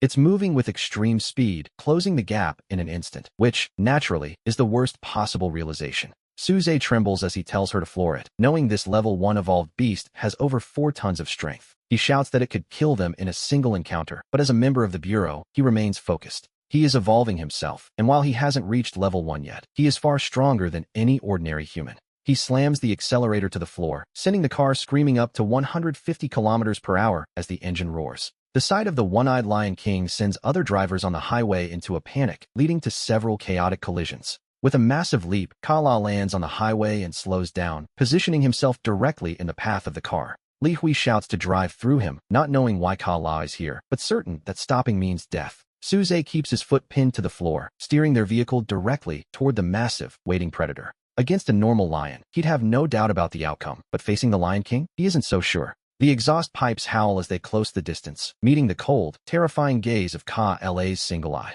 Without a trace of fear, the Lion King lunges forward to meet the car head-on in a violent collision. Bang! The spirit stone is thrown from the wreckage, and Ka-La roars with excitement before walking toward it. Suddenly, turns his gaze back to the car with chilling, killing intent, though he ultimately decides the stone is his priority. Ka-La leaps from the highway and vanishes from sight, leaving the witnesses in a state of absolute, breathless shock. It truly defied their imagination. A lion intercepting a speeding car on a highway just to steal a mysterious stone. Is this the Security Bureau? A lion on the Jiangxing Highway just robbed a car, and as for the people inside, their fate is currently unknown, though the witness insists he saw the beast take the stone with his own eyes. The operator warns him about the law regarding false reports, but the man is adamant that this absurdity is real. He confirms that he saw the massive, terrifying, one-eyed beast with his own eyes, a detail that catches their attention. Upon hearing about the one-eyed lion, the Bureau mobilizes quickly while a massive traffic jam forms on the highway. Further back in the queue, we meet 20-year-old Huang Shihan, who happens to be a popular outdoor blogger. She witnessed the robbery in disbelief, but she quickly realizes this is a golden opportunity. Her dashcam recorded every second, and she knows that sharing this footage online will surely draw a massive audience. Shihan immediately edits the video and uploads it to Great Xia's largest site with a title asking why a lion would commit highway robbery. The comments section explodes instantly with users expressing pure terror. They marvel at its size and that haunting single eye, which, to be honest, is enough to give anyone nightmares. Someone finally recognizes the beast as the infamous Lion King Kala, just as the security bureau vehicles arrive. They reach the wreckage immediately, finding our two agents covered in blood and barely clinging to life. The security bureau officers pull them from the car and check their IDs, their pupils contracting in sudden realization. These are members of the Special Affairs Bureau, and the captain immediately calls the director to demand they be saved. Medics work to save Li Hui and Su Zhe while, far away in the capital's Special Affairs Bureau, a man watches. This square-faced man, Zheng Long, listens to the report, though he had already seen the viral videos. He orders his team to ensure the agent's survival while simultaneously launching a full-scale hunt for the Lion King. Zheng Long orders his team to kill the beast on sight. He lights a cigarette, the immense pressure of the situation visible in the deep lines on his face. He wonders when the silver wolf, python, and boar kings will be cleared, and how that mysterious tiger king is progressing in his own evolution. Meanwhile, as night falls over the Qingshan Zoo, our tiger friend retrieves 20 kilograms of snacks from his system storage for Tuanzi and Yuanzi, giving them 10 kilos each. He wants his underlings to evolve, though he wonders just how much this will extend their lifespans. Perhaps they could live to be 30 or 40, and that is assuming they don't evolve even further, which would change everything. An eerie sound drifts over from the lion enclosure next door. He wonders what they are doing, but he is far too lazy to go and check. Resting is much better, after all. At that moment, the Lion King Kala appears again, though he isn't being quite so bold this time. He sneakily tears a large hole in the wire fence and signals to the pride. One by one, the lions begin to leave through the gap. Males, females, and cubs all follow Kala out of the enclosure, making a conscious effort to stay out of sight of the security cameras. The guards notice nothing. As the last lion departs, Kala turns his single eye toward the tiger and ape enclosure, his gaze full of malice. Despite his hatred, Kala chooses to lead his pride away in silence. Back in his own den, our tiger notices the sudden lack of noise. He wonders if those annoying lions have finally vanished. Regardless, the silence is a welcome gift, allowing him to settle in for a nap. He sees that Tuanzi and Yuanzi are doing well, their presence growing stronger by the minute. He can already imagine the keeper's shocked expression tomorrow. He is no longer afraid of being studied by scientists. After all, those two unusual visitors mentioned evolution, which means he isn't the only one. With so many creatures evolving, he figures a friendly tiger like himself should be safe. But as he rests, trouble is brewing elsewhere. At the Jiangnan Security Bureau, an emergency meeting is called first thing in the morning to discuss KLA's recent attack. The director is furious. Director Tian Feng berates his subordinates, demanding to know why the lion is still at large. The tension in the room is thick enough to cut. A captain explains that Ka is incredibly cunning, only appearing under the cover of night. His speed and agility are simply beyond comprehension. They haven't been able to land a shot, and worse yet, they have already lost 3 men to the beast's lethal counterattacks. It is hard to believe a lion could be this terrifying, unfazed by bullets, and capable of hunting the hunters. It is a grim situation indeed. Director Tian Feng is well aware of how difficult the Lion King, Kala, has become. But now is not the time for complaints. It is time to act. The captain admits they cannot kill the beast yet, suggesting they either need heavier weaponry or must call upon those special existences for help. Tian Feng hesitates, knowing those special units aren't ready to face Kala. If they were to suffer losses, the consequences would be truly unimaginable. He promises to provide more powerful weapons, demanding that the Lion King be eliminated immediately. To be honest, his patience has completely run out. As the team prepares their strategy, the director's phone rings. It is a call that will change the entire tone of the morning. We hear Tian Feng's voice rise in fury as he learns that every single lion in the Qingshan Zoo has vanished, though the tiger remains. The zoo director explains that while the tiger is still there, the lions have escaped through a massive, jagged hole in the perimeter fence.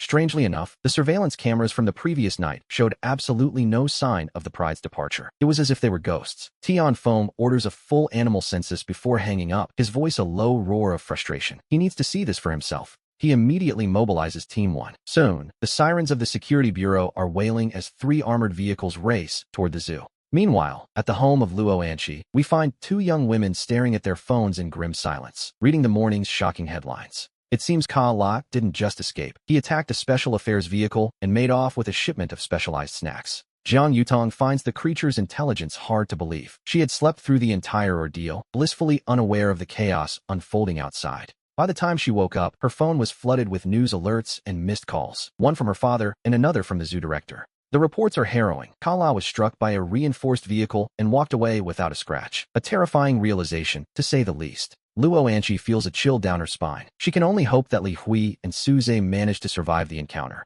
She tells herself they must be all right, given their martial arts training and the spirit fruits they consume to enhance their physical limits. Mentioning the fruits makes Jiang Yutong quite envious. Her family is respectable, of course, but they lack the resources of a top-tier clan like the Luos. Deep down, Luo Anqi is far more concerned about her favorite tiger. She decides she cannot wait any longer and reaches for her phone. She quickly dials the zoo director, her voice trembling slightly as she asks what happened to the lions and if the tiger is safe. They had escaped. The security bureau was on its way to inspect the zoo, focusing specifically on the tigers, fearing they might have vanished as well. The tigers, Luo Anqi pleaded with the director not to let the bureau harm Pang Da and his friends, promising to arrive immediately. After hanging up, she was in a frantic rush. She bolted toward the door, with Jiang Yutong calling out to wait so she could join her. Soon, the two women and their dog were piling into the car. They sped toward the Qingshan Wildlife Zoo, but as they passed a local park, Jiang Yutong suddenly let out a sharp cry, her voice trembling with fear. Anqi, look, is that a lion? Luo Anqi glanced over, and what she saw nearly caused her to swerve off the road in a complete panic. It was a gruesome sight. Two lionesses appeared to be tearing at a lifeless body. They had actually killed someone, a terrifying realization for any morning commute. She urged her friend to call the security bureau immediately, and Jiang Yutong fumbled for her phone. Luo Anqi felt a wave of pure shock wash over her. It felt as though lions had invaded the city. Overnight, humanity was no longer the master of its own world. It was a heavy blow to the psyche, to say the least. What? Lions in Meteor Park? The operator responded. They were told to leave the area immediately while the bureau scrambled to redirect their units. Jiang Yutong hung up, but the feeling in her gut was grim. She could hear the chaos and desperation in the background of the bureau's dispatch center. Anqi, should we just leave the city? Jiang Yutong asked, her heart racing. Luo Anqi was just as shaken, but insisted they check on the zoo first. We returned to the Qingshan Wildlife Zoo, where the great tiger lay lazily atop a massive rock, watching security personnel rush toward the enclosures. He figured something must have happened at the lion enclosure, but decided it wasn't his problem. He simply wanted to relax, letting out a long, slow stretch. He rolled over, scratching his back against the stone with a satisfied grunt. Beside him, two other massive tigers lay resting, Yuanzi and Tuanzi.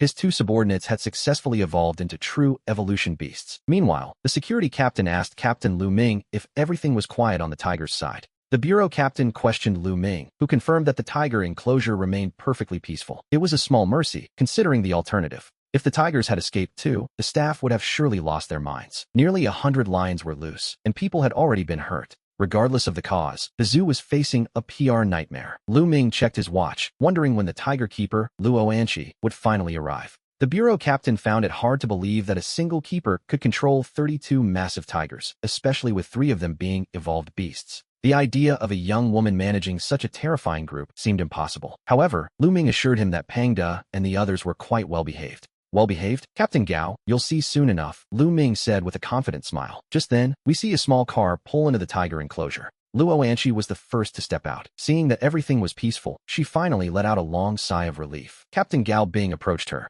He explained the situation. They needed to know if she could truly control these tigers. If she couldn't, the animals would have to be locked away. Or worse, they might even be put down. The chaos caused by the escaped lions had already sent the capital into a state of absolute panic. All eyes were on Luo Anqi. They couldn't help but admire her courage, a young woman walking alone toward 32 massive tigers. High above, Pang Da watched. He saw his favorite human arrive, but he also noticed the intense stares from the others. It made him feel a bit self-conscious. Pang Da, Tuanzi, Yuanzi. Luo Anqi called out to them. Tuanzi and Yuanzi didn't move. Instead, a dangerous glint flickered in their eyes. Evolution had given them a massive appetite. And to be honest, they hadn't eaten a single thing all morning. That predatory look wasn't for Luo Anqi, though it was aimed squarely at the strangers. Pang Da immediately delivered 2 sharp slaps. His subordinates were getting a bit too arrogant. If they scared his human, he'd make them regret it. He felt they needed to learn the difference between one meal and a lifetime of meals. After the sudden blow, Tuanzi and Yuanzi looked quite pathetic. They lay on the ground, looking utterly aggrieved. Luo Anqi, missing the earlier aggression, scolded him instead. Pang Da, why are you hitting them?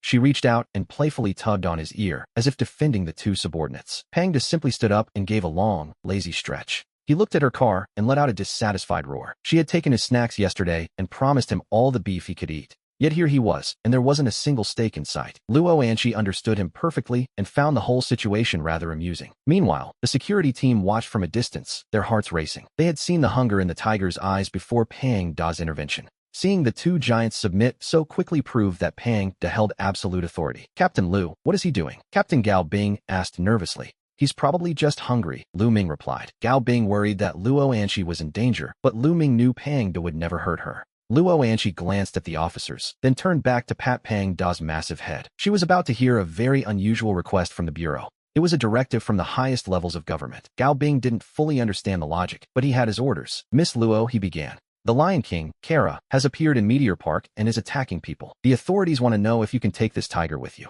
The tiger should come with us for support. You want Pangda to go? Luo Anchi was completely stunned by the request. It was a lot to take in, but she eventually nodded, agreeing that they could make it work. Fine, no problem, she said. We'll go buy beef once the job is done. Immediately, the team began to move. Luo Anchi led our tiger into a large truck, and with security vehicles in tow, they sped toward Meteor Park. To be honest, this was his first time leaving the zoo, and he felt quite excited, even if the trailer was closed. Luo Anchi kept stroking him to calm his nerves. We should note that just yesterday, Meteor Park was the city's most popular destination, but today, it had been transformed into an unimaginable hellscape. The director of the security bureau looked grim. This city was his responsibility, and his heart was full of rage. The casualties were staggering. Even a dozen of his own officers had been killed. Not long after, the truck arrived. As the vehicle stopped, the director approached. Gao Bing reported that the Tiger King and his keeper were ready. Open the trailer, the director ordered. A security officer slowly pulled the heavy doors open. In that instant, a massive head appeared. The officer was so terrified he fell backward, while others instinctively raised their weapons.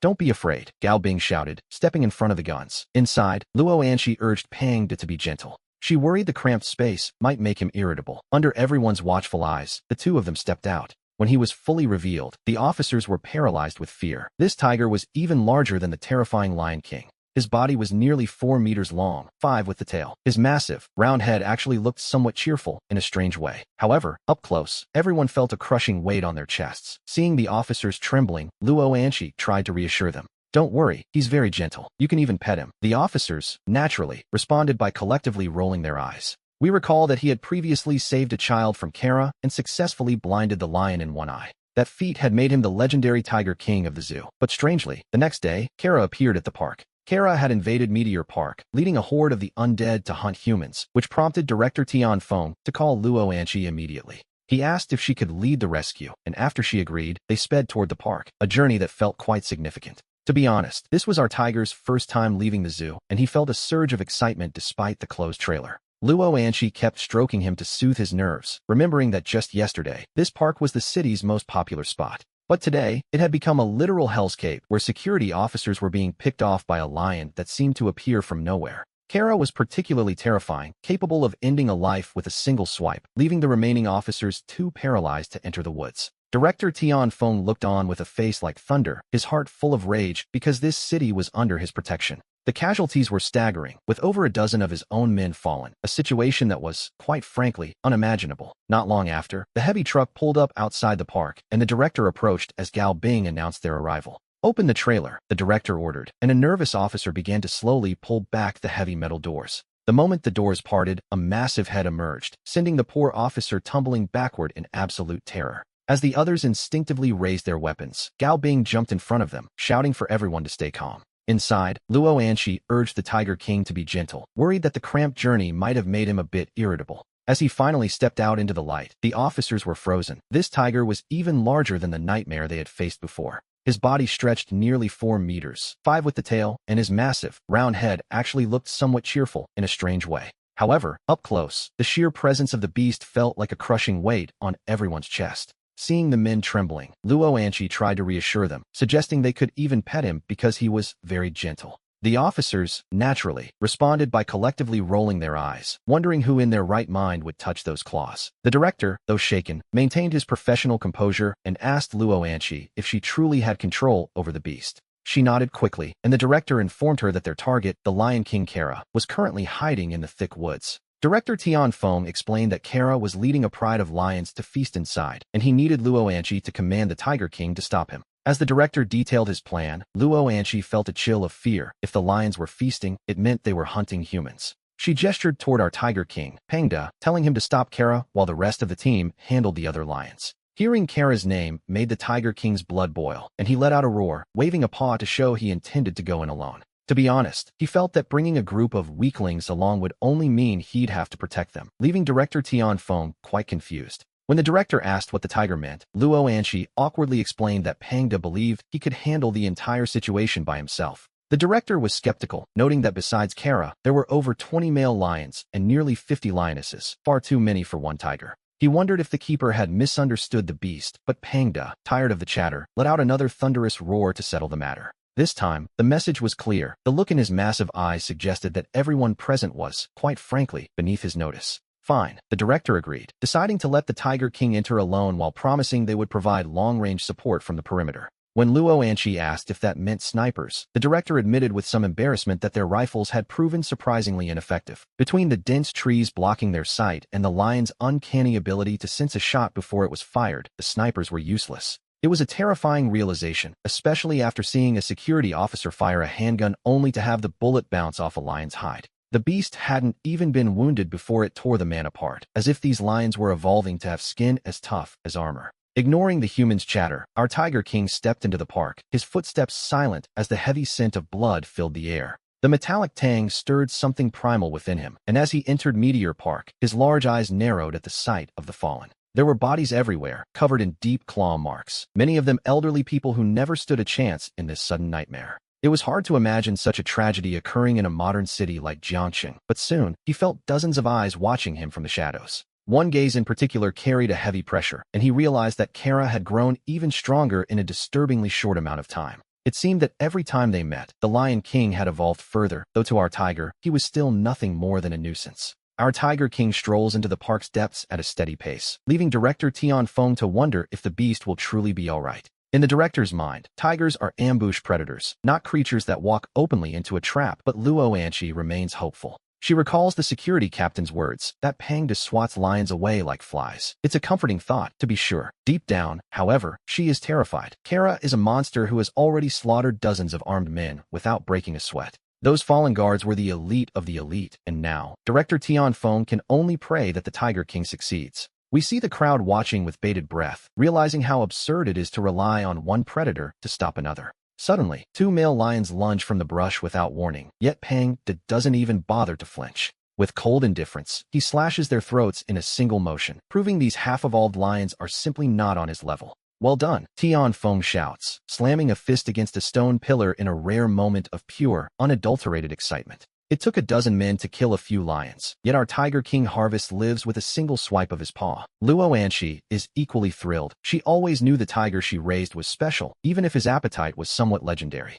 Meanwhile, deep within the shadows, a one-eyed lion watches with a gaze full of icy malice and a very personal grudge. Kara glances toward the humans at the perimeter, tempted to strike, before deciding to retreat further into the darkness. Pangda feels that oppressive aura fading and realizes the coward is trying to run away again. Not on his watch. He blurs into motion like a falling star, leaving nothing but a golden afterimage as he pursues the scent through the trees. What is he doing? Tian Feng asks, but Luo Anqi is just as confused by the Tiger King's sudden, aggressive departure. Before they can react, a chorus of roars erupts as dozens of lions charge out of the park toward the human line. Tian Feng barks the order to fire, and while the first few lionesses are cut down, the others don't even slow down. They tear through the hail of bullets with terrifying ease, reaching the front line of guards in a matter of seconds. Luo Anqi watches in horror as the guards' throats are torn open, her mind going completely blank at the sheer brutality. She is paralyzed with fear, but as guards fall before her eyes, her mind goes blank. A female officer grabs Luo Anqi, pulling her toward the safety of the riot vehicle.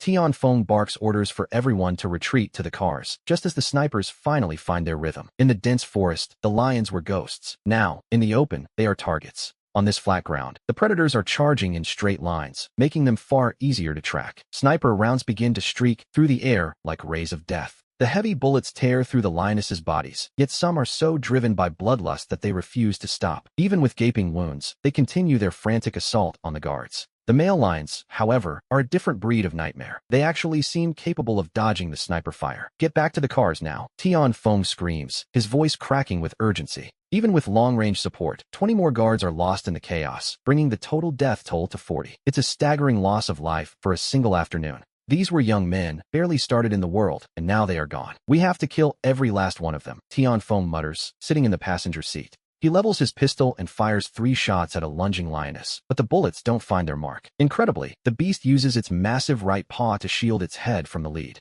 The lioness slams into the SUV's guardrail with enough force to leave a massive dent in the steel. Bullets are flying everywhere, yet the lions seem nearly impossible to put down for good. Inside the vehicle, Luo Anqi and a female guard watch in sheer terror as 2 male lions begin to tear at the car. To be honest, no amount of training could have prepared her for this. This is the first time she has ever faced such primal brutality, and her mind simply shuts down. But just as the situation turns hopeless, our Tiger King finally makes his return. He realized he couldn't catch the one-eyed Kara in the thick brush and turned back, unable to leave his favorite human behind. And it's a good thing, too, as the convoy is being overrun. Seeing Luo Anchi in danger sends him into a primal rage. They say the wind follows the tiger, and in this moment, Pangda moves with the speed of a hurricane. This time, he isn't playing around. He strikes with the full, terrifying power of his claws. He has no intention of showing mercy to these crazed predators. Perhaps some were once peaceful, but under Kara's influence, they have become nothing more than monsters. For Pangda, the choice is simple. He stands with the woman who raised him and kept him well fed with premium beef. Loyalty, it seems, is best earned through the stomach.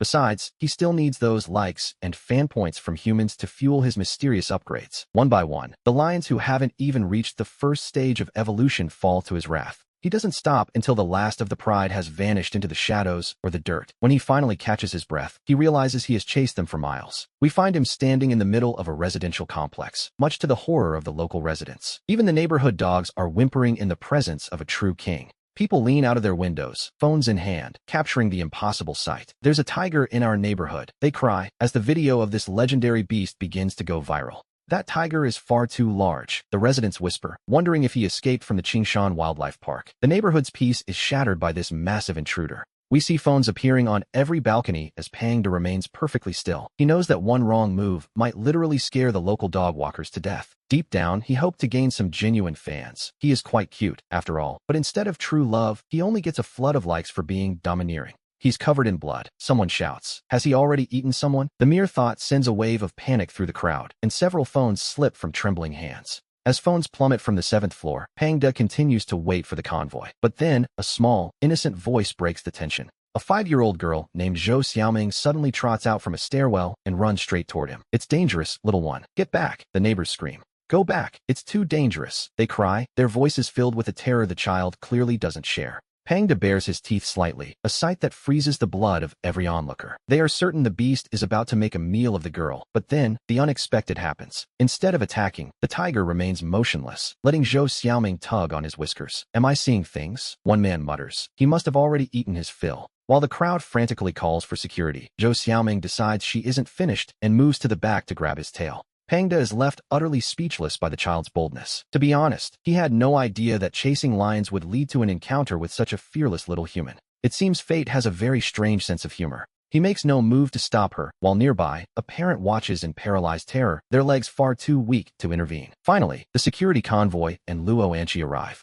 Luo Anchi stares in disbelief at the sight of the little girl manhandling the Tiger King's tail. If this were any other tiger, that child's head would have been crushed instantly. Stepping forward, Luo Anchi scoops Zhou Xiaoming up, firmly holding the girl's hands to prevent any further tail tugging. Where are your parents, little one? She asks. But the girl only struggles, shouting that she just wants to play with the big kitty. As Zhou Xiaoming squirms, the crowd's attention shifts to Luo Anchi. They are struck by her beauty, but even more so by her sheer, cool-headed authority. Even if she is his handler, her lack of fear is staggering. After returning the girl to her home, Luo Anchi turns her attention back to her massive companion. She grabs the thick fur on his neck, attempting to lead him into the transport truck. But Pangda has had enough of cramped cages for one day and refuses to budge. When she realizes she can't move him, Luo Anchi begins to panic, wondering what could possibly be wrong. And then, he simply turns and walks away, leaving her completely baffled. She could only jog along beside him, but soon, her breath began to fail. Wait, Tiger King, carry me, she pleaded, looking quite exhausted. Our Tiger King obligingly crouched down. Luo Anchi climbed onto his back, and as they strolled out of the complex, the onlookers' eyes nearly popped out of their heads.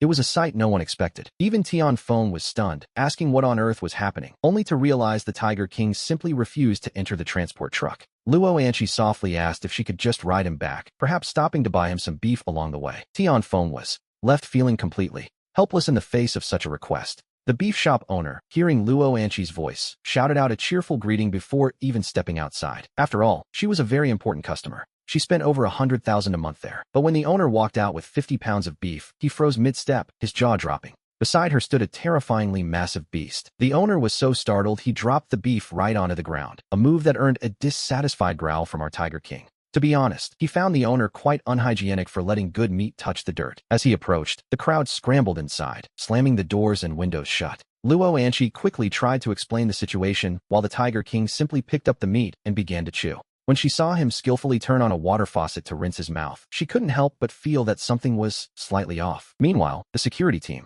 finally caught up, marveling at the tiger's unnatural intelligence. People began pulling out their phones to record, and Captain Gaobing made no move to stop them. There was no ban on sharing footage of evolved beasts. After all, he finished the 50 pounds of beef quickly, only a light snack for him, and turned his gaze toward his handler. Luo Anshi understood instantly. She asked the owner for another 500 pounds to take back to the zoo, confident in the 3 million she had in her account. Between her father's allowance and her streaming tips, she had enough to keep her companion fed for a few days. 500 pounds? The owner stammered in disbelief. The owner admitted he only had 200 pounds left. Luo Anshi decided to take it all and placed a standing order for 500 pounds every single day starting tomorrow. The shop owner was overjoyed at the massive order. He agreed to keep the price at 51 per pound and promised to make the daily deliveries to the zoo himself. It was a successful transaction. Luo Anshi smiled, scanned the code to settle the bill, and prepared to head back home. "Let's go, Tiger King," she said. He picked up the heavy bag in his teeth and, with Luo Anshi on his back, began the trek back to Qingshan Wildlife Park. Meanwhile,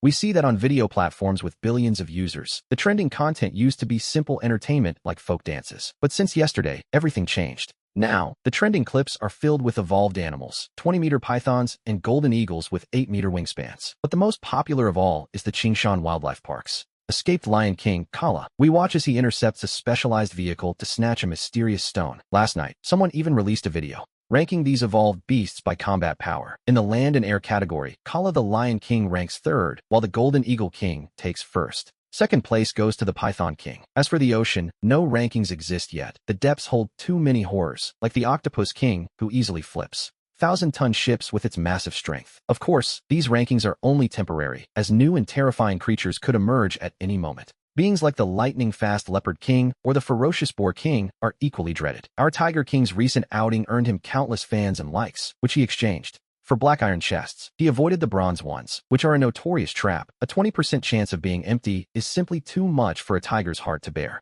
His storage space was overflowing, but the white tiger essence, spirit stones, and pills remained his most precious treasures. Looking at Tuanzi and Yuanzi, who were only slightly smaller than himself, he wondered if his other 29 subordinates should also become evolved beasts. Tuanzi and Yuanzi were males, but among the remaining 29 tigers, 18 were female. He decided they should evolve too. 65 pounds of spirit stones would be enough for 6 of them. "You 6, come here," he signaled to 4 females and 2 males. Hearing his call, the 6 tigers hurried over immediately. They couldn't understand his words, of course, but they certainly understood his intent. Seeing the pile of spirit stones, they roared with pure excitement. They knew a good thing when they saw it and expressed their gratitude. "Good heavens, Tiger King, where did you find these?" Luo Anshi asked as she walked in. Seeing him distribute spirit stones so casually felt incredibly extravagant. Currently, these stones were the most expensive treasures on the market, with even low-grade ones selling for millions. Yet, she had just watched him hand out a massive pile. She looked at him, wondering where they came from. He simply pointed toward the lion enclosure. There was a pit there where he had previously unearthed a 100-pound stone.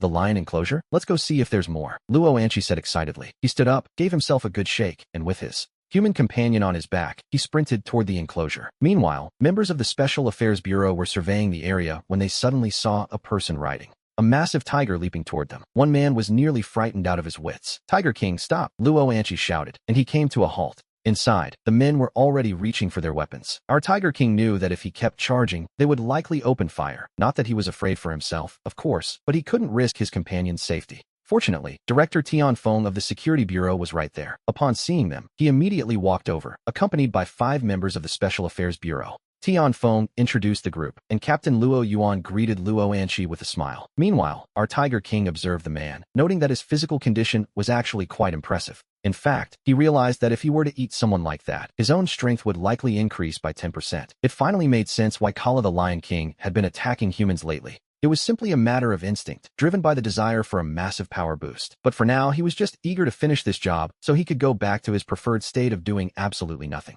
With a sudden leap, he reached the excavation site, which was unfortunately covered in messy pits. He couldn't help but think these humans were a bit slow for failing to find the stones hidden among the lion-dug holes. It seemed Kala's intelligence was higher than he had given him credit for. Without a moment's hesitation, he began to dig, sending clouds of dust into the air as irregular stones began to surface. The onlookers stood there, completely speechless. To be honest, his digging speed was easily a match for any heavy machinery. One of the security officers picked up a palm-sized stone to examine it, suddenly shouting in excitement that they had found a spirit stone. Naturally, this caused a bit of a stir as they rushed to check the other corners. Even Captain Luo Yuan lost his professional composure, shouting orders as someone carefully used a knife to shave off a corner of the stone. It was crystal clear, and a dense, rich energy began to flow from the cut. Realizing the value, Luo Yuan ordered his team to collect every single stone to be sent back to the capital. Suddenly, a stone the size of a human head flew out of the pit, followed closely by our Tiger King himself. In his claws, he gripped a massive stone weighing at least 30 pounds.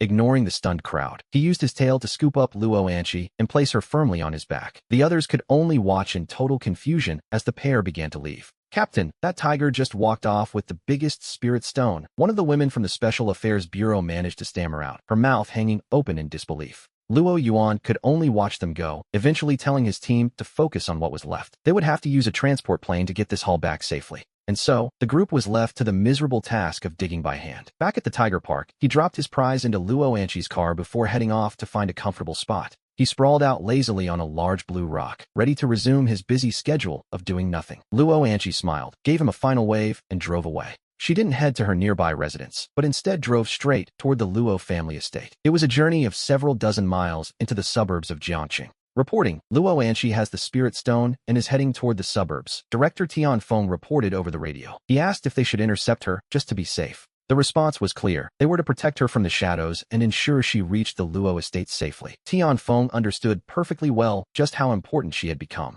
Once the spirit stones were organized, Director Tian Feng was told that these must be sent to the capital immediately. It was no trouble at all, really. 3 evolvers were tasked with transporting the 80 pounds of stones to the airport, while Luo Yuan stayed behind. Meanwhile, we follow Luo Anchi back home. The Luo estate sat in the suburbs of Jiangqing, sprawling across a massive area. "Dad, come out quickly," she called, summoning the head of the family. Luo Jipeng appeared, a man in his 50s, dressed in a sharp suit and looking incredibly capable. He wondered what could have possibly flustered his daughter so. He asked with a smile, noting that she was usually quite composed. But today, she was practically bursting with excitement as she showed him her prize. She acted quite mysterious as she presented the muddy stone. Jipeng's pupils contracted instantly, though he was careful to check their surroundings before speaking. "Anchi, this is a spirit stone. Where did you get it?" he whispered. She simply told him that the Tiger King had given it to her. When he asked where a tiger would find such a thing, she felt a bit sheepish. Apparently, he had just dug it up at the lion park and walked away. No one had dared to stop him, of course. She couldn't help but feel a bit smug about how impressive her tiger truly was.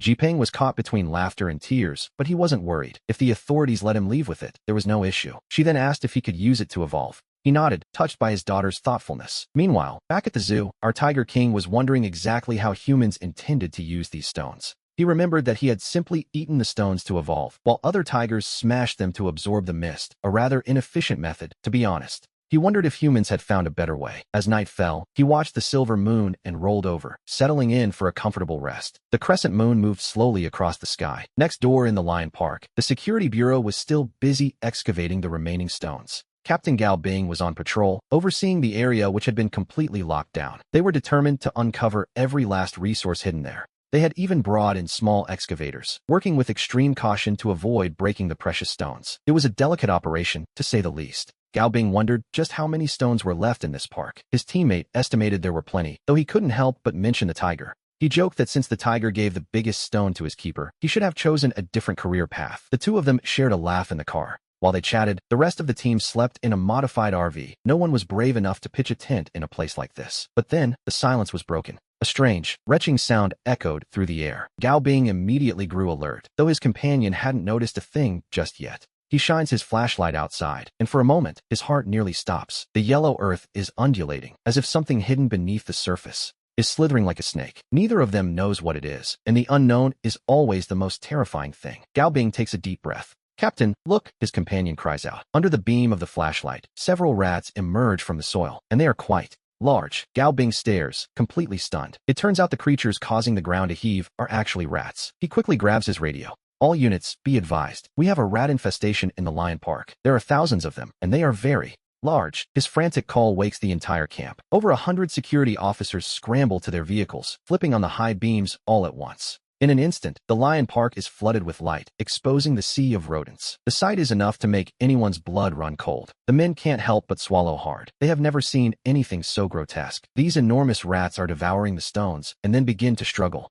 in visible pain as they grow larger right before our eyes. This isn't just a few pests. There are thousands of them swarming the area. It seems every last stone buried underground has been sniffed out. Director Tian Feng orders a retreat, but the sirens only make the rats shriek. A wave of piercing screams washes over the security officers. Without warning, the swarm turns its attention toward the vehicles, and then they charge. Notify Captain Lu Ming. Tell him to bring the Tiger King for rescue. Gao Bing shouts. Tian Feng immediately tries to reach him. What? You're trapped by rats and need the Tiger King? Lu Ming gasps. He can hardly believe that 100 armed men with plenty of guns and ammunition are pinned down. These rats must be truly monstrous. But the idea of commanding the Tiger King seems impossible to him. He knows all too well that waking a sleeping tiger might result in being turned into a pancake. With his heart pounding, Lu Ming calls out from his car. Our Tiger King hears him, of course, but chooses to ignore the noise. He hears the distant gunfire too, but decides it's none of his business and goes back to sleep. Lu Ming is forced to keep calling out the Tiger King's name. Suddenly, the two tigers glare at him with low, menacing growls, and his heart sinks.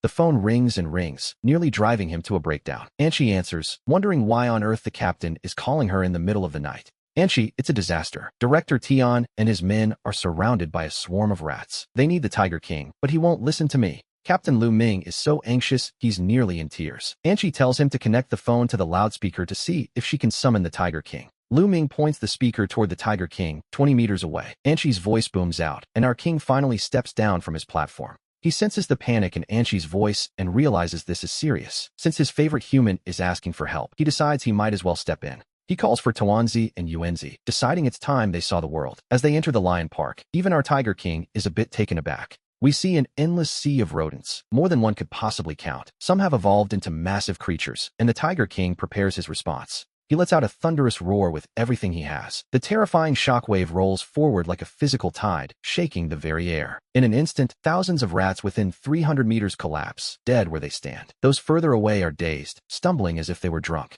Inside the 15 vehicles, the men groan, their heads throbbing from the sheer pressure. To be honest, it's a miracle their eardrums survived. Even the Tiger King is a bit stunned by his own strength. He might have overdone it. But the results, as we can see, are undeniable. He orders his two subordinates to finish the job. Tuanzi and Yuanzi roar and pounce, their power already rivaling that of the Lion King, Kala. Clearing out the remaining rats is child's play for them. Gao Bing watches in disbelief, finally muttering that the Tiger King is simply too terrifying. Our king walks forward with a slow, leisurely pace. He notices that the ground is now covered in what he considers to be quite a few snacks, which, in a way, is a silver lining to this whole ordeal. The surviving rats flee in a frenzy, and silence finally returns to the lion park. He roars again, telling his followers it's time to go back to sleep. Tuanzi and Yuanzi obediently head back toward the tiger park. As Tier 1 evolved beasts with tiger blood, they are already exceptionally powerful. In fact, he estimates that aside from Kala, none of the other male lions would stand a chance against them. He is about to head home himself when he catches a sudden, sweet fragrance. It smells like ripening fruit, which is odd for this time of year. While it is June, no ordinary fruit should smell this enticing. Intrigued, he decides to investigate this potentially mutated fruit. Instead of returning to his enclosure, he leaps over the wall and heads toward the Black Bear Park. Tian Feng is instantly on high alert. The Tiger King's movements are now his top priority. He shouts for the monitors to be checked, and within moments, the king arrives at his destination. He arrives at the Black Bear Park, where the population is sparse, only about 20 bears in total. They are sharp enough to sense his arrival immediately. The bears begin to roar at him, though they dare not approach. The pressure he radiates is simply too overwhelming for them to handle. He looks at the largest bear, who is oddly draped in a piece of clothing. He asks, quite curiously, where the bear managed to steal such a cassock. The Bear King is stunned. Realizing there is no intent to attack, he stops roaring. Our king calls him a fool and moves on to the neighboring enclosure. He leaps over the wall and finds himself face to face with his favorite animals, 5 giant pandas. Even in the dead of night, they are busy snacking. The sweet fragrance he noticed earlier is coming from their bamboo, which glows like white jade. Suddenly, he finds himself feeling a bit hungry. These 5 national treasures are far larger than any ordinary panda, weighing at least 300 pounds. They are, to be honest, incredibly adorable. The pandas don't seem to mind his presence at all, continuing their meal of jade bamboo. He slowly approaches them, one step at a time. He extends a paw, silently asking if he might have a piece. To his surprise, the panda next to him picks up a shoot and hands it over. He offers a polite thank you, whether they understand or not, and tries to peel the bamboo like a pro. It tastes a bit numbing, to be fair. It isn't particularly delicious, and while it contains spiritual energy, it does nothing for him. Still, he feels it would be rude to throw it away. Back in the monitoring room, the guards are absolutely speechless. They can hardly believe their eyes. The Tiger King is actually eating bamboo. When he stops after just one shoot, the observers find it strange. Lu Ming suggests that they might need to examine that specific bamboo later. Lu Ming notices that while these pandas aren't as large as the Tiger King, they have grown significantly. It seems the evolution has reached them too. Gao Bing is tempted to try the bamboo himself, though he knows better than to steal from a panda. Our king watches them eat with pure satisfaction. Before leaving, he decides to return their kindness with a gift. He blocks the camera's view and gives each panda a jus fruit. These fruits are far superior to the jade bamboo. The 5 pandas catch the unique scent and devour them instantly, looking quite pleased. In gratitude, the pandas try to offer him more bamboo. He simply waves a paw in refusal and makes a stylish exit. He wonders if these 5 will eventually become super pandas. While the Qingshan Zoo remains peaceful, the rest of the world is descending into chaos. In the land of the kangaroo, tens of millions are being attacked by frenzied animals. We see kangaroos standing 3 meters tall, leading the charge. We see massive camels, countless spiders, and rats. These semi-mutated creatures have gone mad, devouring everything in their path. They tear through trees and vegetation, while crocodiles and wild boars have also begun their relentless attacks on humanity. In this moment of crisis, the land of the kangaroo looks toward Great Xia, which remains the most peaceful nation on Earth. They begin pleading for aid, hoping Great Xia will send special forces to clear their lands, but they seem to have forgotten something. To be honest, considering how they treated Great Xia in the past, expecting help now is nothing short of a pipe dream. Meanwhile, our king is oblivious to world affairs, growing anxious as he watches Ruo Anqi and her friends scroll through their phones. He needs more followers to unlock his next lucky draw. After all, absorbing spiritual energy is far too slow for his liking. He gives Ruo Anqi a nudge, prompting her to ask what's wrong. He knows the zoo is only safe because of his presence. After the incident with the rat nest, Ruo Anqi decided to move into the zoo permanently to handle any future emergencies. He nudges the livestream equipment, and Ruo Anqi's face lights up with a smile as she realizes what he wants. It seems the dignified Tiger King wants to go live. Perhaps he's hoping for donations to buy some high-quality beef. He wants to livestream, Ruo Anqi explains, leaving her friend Jiang Yutong staring in absolute disbelief. The idea of a tiger wanting to be an influencer is, quite frankly, something no one would believe without seeing it. Ruo Anqi notes that his IQ must be that of a 5-year-old, prompting an offended, low growl from our king. Deep down, he is quite insulted by the comparison. A 5-year-old? He certainly thinks much higher of himself than that. The moment the stream goes live, the viewer count explodes, reaching 10,000 people in under a minute. The comments flood in immediately, with fans expressing how much they missed Anqi and how adorable the big fluffy tiger is. Some fans recall seeing her riding panda through the streets, a sight that was, naturally, incredibly cool to witness. Ruo Anqi laughs and turns the camera toward him, telling the audience that Panda has put on a bit of weight. "Come on, Panda," she says, "say hello to all our friends watching at home." As he greets the audience, a sudden notification appears, informing him that his count of true fans has officially surpassed 300, a modest start, perhaps. He finds the number a bit low, but he's comforted by the fact that he's gained 200 more iron treasure chests. He hurriedly calls over 30 more of his subordinates, wanting them to act a bit playful to help boost his follower count and aura. We see Yuanzi and Tuanzi leading the way in a grand procession, charging toward him. Nearby, Jiang Yutong's Samoyed is so terrified that it buries its head in Jiang Yutong's arms, leaving her quite speechless. To be honest, the dog used to be much braver around the tigers. Even Luo Anqi feels a pang of unease seeing 30 tigers gathered together, though she feels safe enough standing next to our king.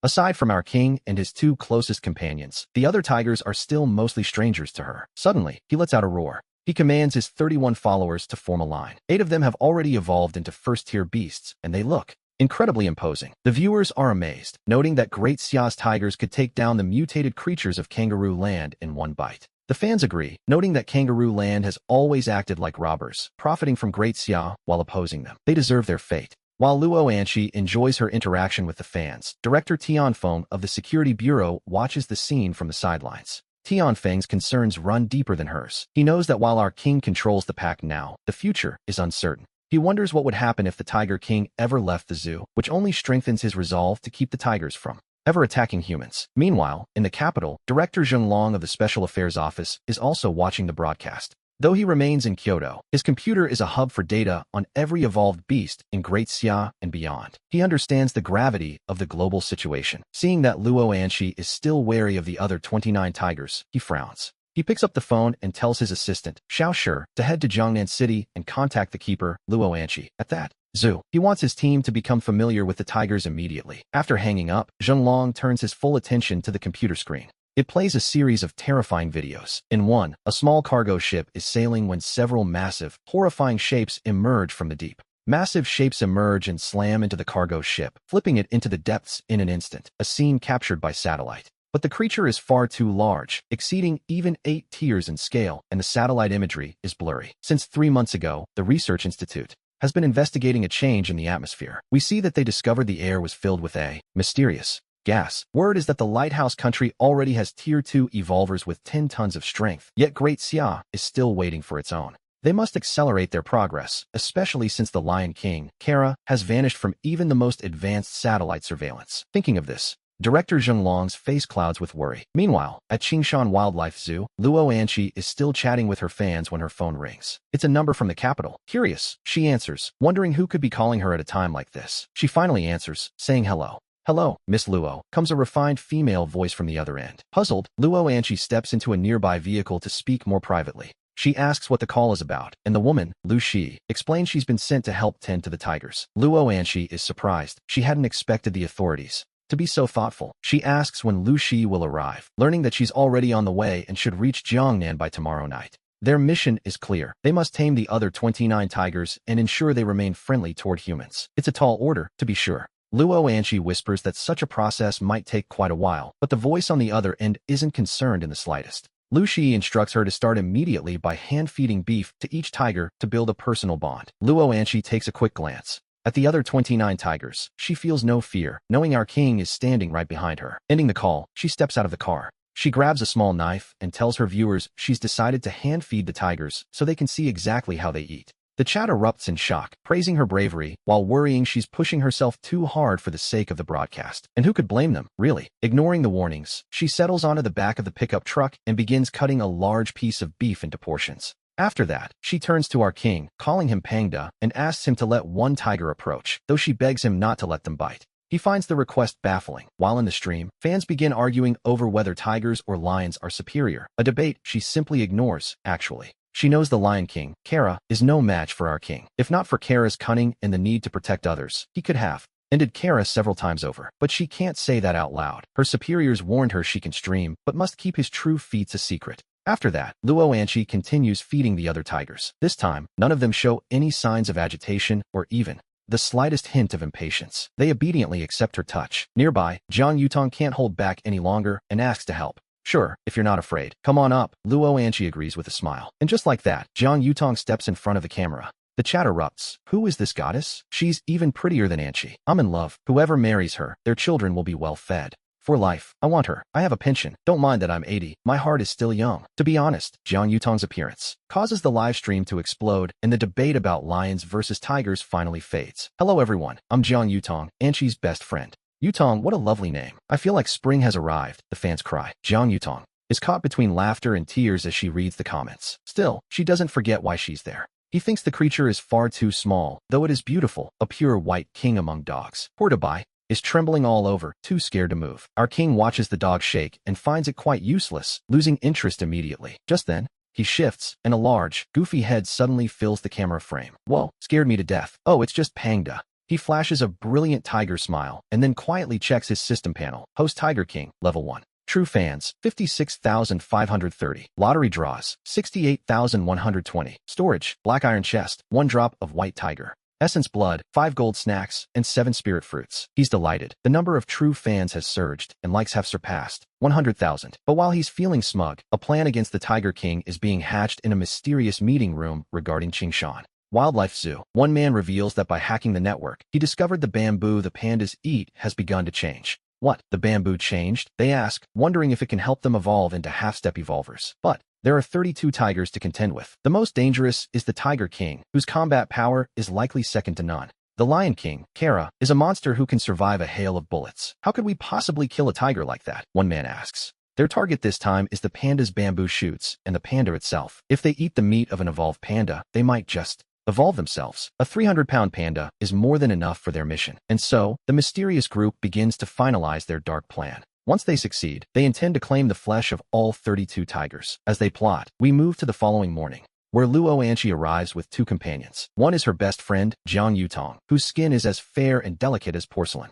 She is quite striking, to say the least. But the second woman standing beside her is certainly no less impressive in the looks department. With long, cascading hair and a stunning presence, she catches everyone's eye. Our king observes his caretaker before turning his gaze toward this stranger. He senses a great power within her, though to him, she still seems quite insignificant. He simply stretches and gives Luo Anqi a massive lick. The poor girl is nearly knocked over by the giant tongue. Tiger King, stop. This is Lu Shi. She'll be helping Yutong and me look after you. Our king approaches the newcomer and playfully rubs his massive head against her. But in that moment, Lu Shi finds herself completely paralyzed. She is a combat-type evolver, someone who didn't even flinch when facing the second-ranked Python King. And yet, here she is, trembling. The pressure radiating from the Tiger King is unlike anything she has ever felt. It seems her superiors had a very good reason for sending her here. On this land, it's likely that no beast could ever hope to threaten him. Perhaps only the horrors lurking in the deep ocean could stand a chance. Even the legendary golden eagle would likely fall before him. As Lu Shi processes this, Luo Anqi laughs, telling her that Pang De is just being friendly.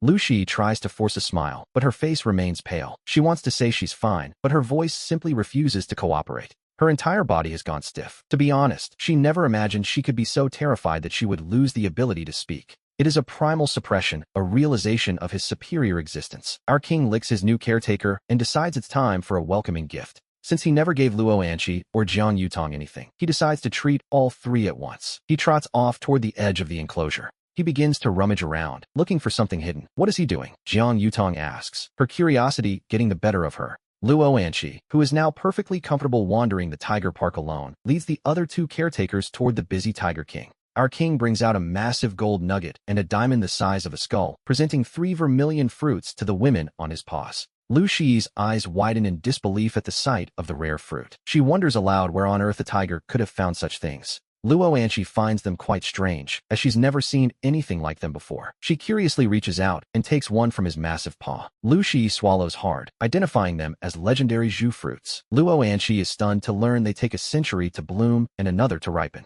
We learn that while these fruits were once extinct, the recent surge in spiritual energy has brought them back, though they are usually eaten by beasts. Mature fruits are incredibly rare, often hidden away by those lucky enough to find them. To buy just one would cost at least 30 million. And yet, here are 3 of them, worth a staggering 100 million. Luo Anqi asks Pang De where he could have possibly found such ripe specimens. She playfully grabs his ear, demanding answers. He tries to explain he won them in a lottery, though it only comes out as a series of growls. He laughs to himself, knowing she can't understand him. Luo Anqi grows impatient, asking if there are any more left for them to go and pick. She clearly understands the immense value of his gift. Little does she know, he still has 36 more tucked away in his private storage. With a quick dash, he heads behind a large blue stone, pretending to find 3 more fruits. He needs to save the rest for his subordinates. Luo Anqi is practically bursting with curiosity now. She wonders what other treasures the Tiger King might be hoarding beneath that ordinary-looking blue stone. Lu Shi and Jiang Yutong are simply numb with shock. Lu Shi recalls how her institute spent 80 million and countless favors just for 2 fruits.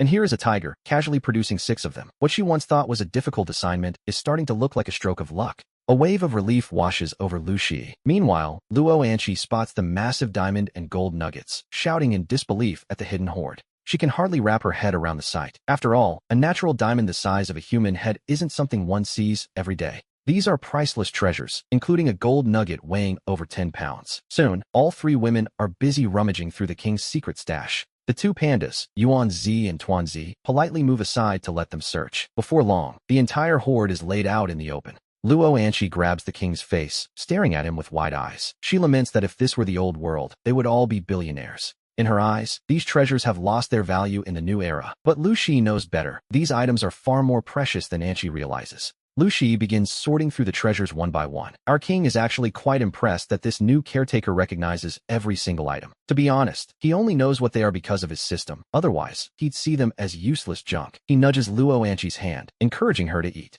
Luo Anqi looks at him in pure wonder, asking if he's really giving her the fruit. He gives a small huff of affirmation, signaling her to go ahead. She nods firmly, thinking of her father's evolution and realizing it's finally her turn. Jiang Yutong is equally thrilled, knowing 2 fruits are enough to change everything. But then, Lu Shi suddenly stops them. Luo Anqi's expression sours, fearing she might be asked to hand the treasures over to the authorities. However, Lu Shi simply explains that they should warm up first. Increasing their blood flow will help them process the spiritual energy much more effectively. This ensures their bodies can absorb every bit of the fruit's power. Naturally, Luo Anqi is eager to know exactly how to perform this warm-up. Lu Shi offers to teach them a special breathing technique from her institute, though she warns it isn't something just anyone can master. Luo Anshi is delighted, as she's wanted to learn a proper breathing method for a long time. Yes, finally a chance to grow truly strong. Her own family's thunder breathing is meant for men. For women, it tends to lead to a very flat chest and a deep, gravelly voice. Not ideal. As Lu Shi begins the lesson, our king finds himself curious. Being a tiger, he usually just eats and lets his instincts do the work.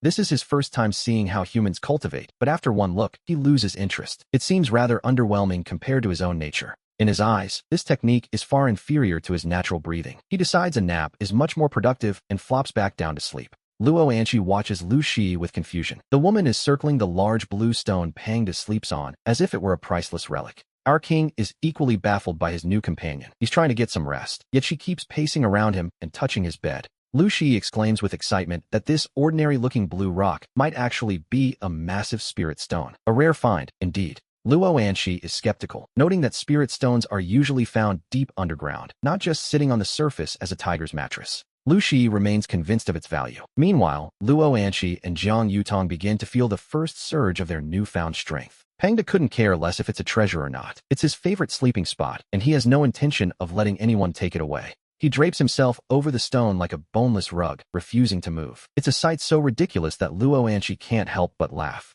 Luo Anshi warns Lu Shi not to move that stone, as it's Pang Da's favorite sleeping spot. If she were to move it, Pang Da would be very unhappy. And to be honest, a grumpy tiger is the last thing anyone wants. Let's go wash up. This sticky feeling is unbearable. Luo Anshi laughs, as the three women have officially become first-stage evolvers. We see them heading toward the rooms provided by the zoo, which are conveniently located right inside the tiger park. Our king watches his three caretakers leave and considers following them, but looking at his massive body, he decides a nap is a much better idea. As he drifts into a deep sleep, several uninvited guests arrive at the zoo, their dark shadows scaling the walls from the back mountain. They head straight for the panda park, clearing the 6-meter wire fence with the silent, effortless grace of predatory apes. Do it, the leader whispers, and 5 figures instantly lunge toward the 5 pandas who were still peacefully munching on bamboo. These attackers are filled with a chilling killing intent, clearly aiming to end the lives of the 5 innocent creatures. The pandas, who were busy enjoying their white jade bamboo, are caught completely off guard, their small eyes darting around in sheer terror.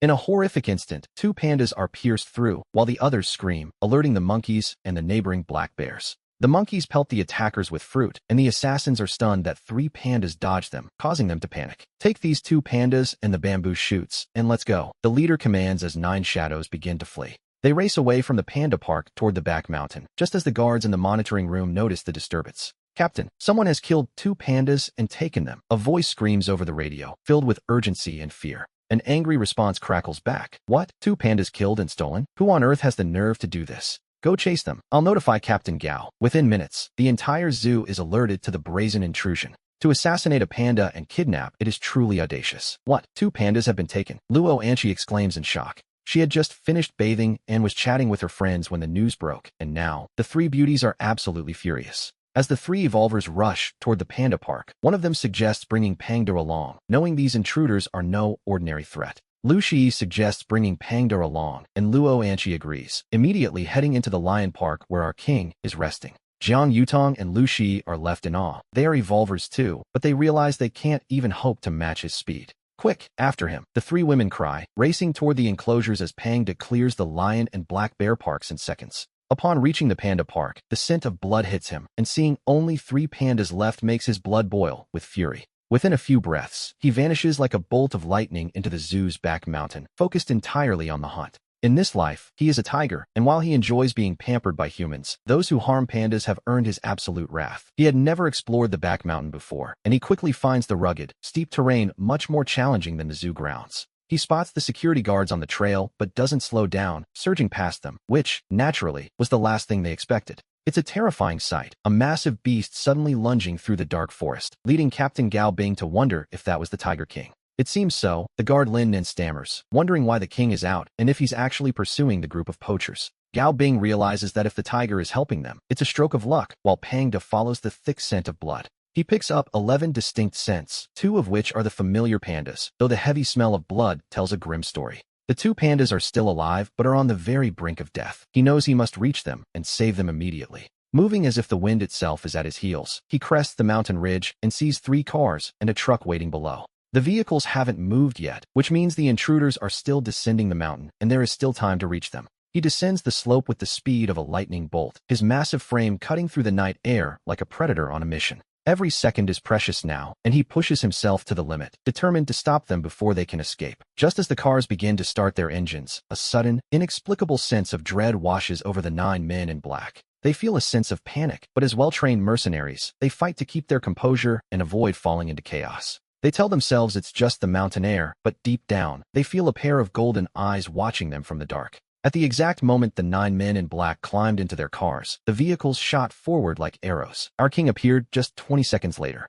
He saw the cars and gave chase, cutting across the winding mountain road instead of following it. Inside the truck, the driver handed binoculars to a man in black, urgently telling him to identify their pursuer. The man, having removed his mask, was a man in his 30s. He peered back, but saw nothing at first. You see, their original plan had been to steal 5 giant pandas, using their essence to help a dozen half-evolvers in their family finally become true, full-fledged evolvers. The family elders were the priority. They were running out of time. Death is frightening, but glimpsing the hope of longevity is far more intoxicating. But the other 3 pandas had been unexpectedly agile, dodging their blades. There's nothing there, the man muttered. That's impossible, the driver snapped. I saw a shadow moving fast. Look again, the driver insisted. Deep down, he was plagued by a very bad feeling. It was the instinctive dread of an unknown threat. Being a professional, the man didn't argue. He simply focused his gaze on the darkness behind them. He still saw nothing, until the car rounded a bend. Suddenly, he spotted a figure moving with incredible speed toward the road below. Something's coming. It's too fast to see, he shouted, sounding the alarm. The night was simply too dark to make out any details. Between the shadows and the creature's velocity, it was a blur. He squinted through the binoculars one more time, and finally, he saw the truth. It was a terrifying, massive tiger. It was closing in on their convoy with shocking speed. It's a tiger, he screamed. Drive faster. It's a huge tiger. The men in the 3 lead cars heard his frantic voice crackling over the radio. They looked back, and the sight nearly paralyzed them with fear. Go? That must be the Tiger King from the Qingshan Zoo. Their leader yelled that the beast was a monster, rumored to be bulletproof. The 3 cars accelerated instantly, their speed climbing rapidly. They pushed past 100, the truck struggling to keep up. The driver was terrified, remembering how the Lion King, Kara, had crushed cars without taking a scratch. That video showed the true power of a king. Even if this tiger wasn't as strong as Kara, it was far beyond their ability to fight. Pangda drew closer to the truck. His first goal was to stop the vehicle and save the pandas. His second was to eliminate these poachers once and for all. He closed the gap with lethal precision. When the truck driver finally saw that massive, terrifying head looming beside him, his heart nearly stopped from pure fright. An endless aura of ferocity enveloped the driver. For a moment, he lost control, and the truck slammed into the mountain wall before, veering sharply to one side. Pangda hadn't expected the vehicle to spiral out of control like this. His original plan was to force it to a stop, and then carefully rescue the 2 pandas. But with the truck about to flip, the impact could easily cause fatal secondary injuries. In an instant, he lunged at the truck, slamming his massive paws against the metal to steady it. His own body scraped violently against the guardrail, and he felt a sharp flash of pain. Fortunately, his body was as tough as iron. For the sake of the 2 pandas, he gave it his all, letting out a roar that shook the mountains. Under the weight of his full strength, the small truck finally ground to a halt. He breathed a sigh of relief. His claws had literally struck sparks against the road. Without wasting a second, he reached the back of the truck and slashed through the iron lock with one claw. He pulled the door open and stepped inside. There, he saw the 2 black and white pandas lying in a pool of blood. It was a grim sight. He immediately summoned 2 Shizue pills, 2 Dawan pills, and 2 pig fruits. In the blink of an eye, the items appeared in his paws. He pried open the pandas' mouths and fed the medicine and fruit to them, ensuring they swallowed every bit of the life-saving medicine. The driver had been dealt with. His death was of no consequence now, but 7 others remained. He turned back to check on the pandas once more. Fortunately, their breathing had grown steadier. They were out of immediate danger, but they couldn't be moved yet. He would wait for help before resuming his hunt. He had already memorized the scent of those 7 men. They could run to the ends of the earth, but they couldn't hide. Meanwhile, on the winding road, the safety officer and security captain Lu Ming were racing toward the back of the mountain. 5 minutes later, a police car pulled up and Gao Bing stepped out. He stepped out and immediately spotted the small, wrecked truck. Captain Lu Ming was equally bewildered as he climbed into the back. When he saw the 2 pandas' chests rising and falling, he was absolutely ecstatic. Gao Dun, they're alive, he shouted. What? They're alive? That's incredible. Get the medical team over here right now. Gao Bing's voice was thick with relief, but when Lu Ming reached out to move the pandas, Pangda grew frustrated. This human was being quite foolish. Didn't he see the wounds? Moving them now would only cause more harm. To be honest, it was a bit slow of him. Pangda let out a sharp warning roar. The sound was so sudden that Lu Ming tumbled right out of the truck. Don't move them, the tiger seemed to say. Our story continues as the poachers remained at large. As Pangda turned to leave, Luo Anqi, who hadn't even stepped out of the car yet, shouted for him to wait.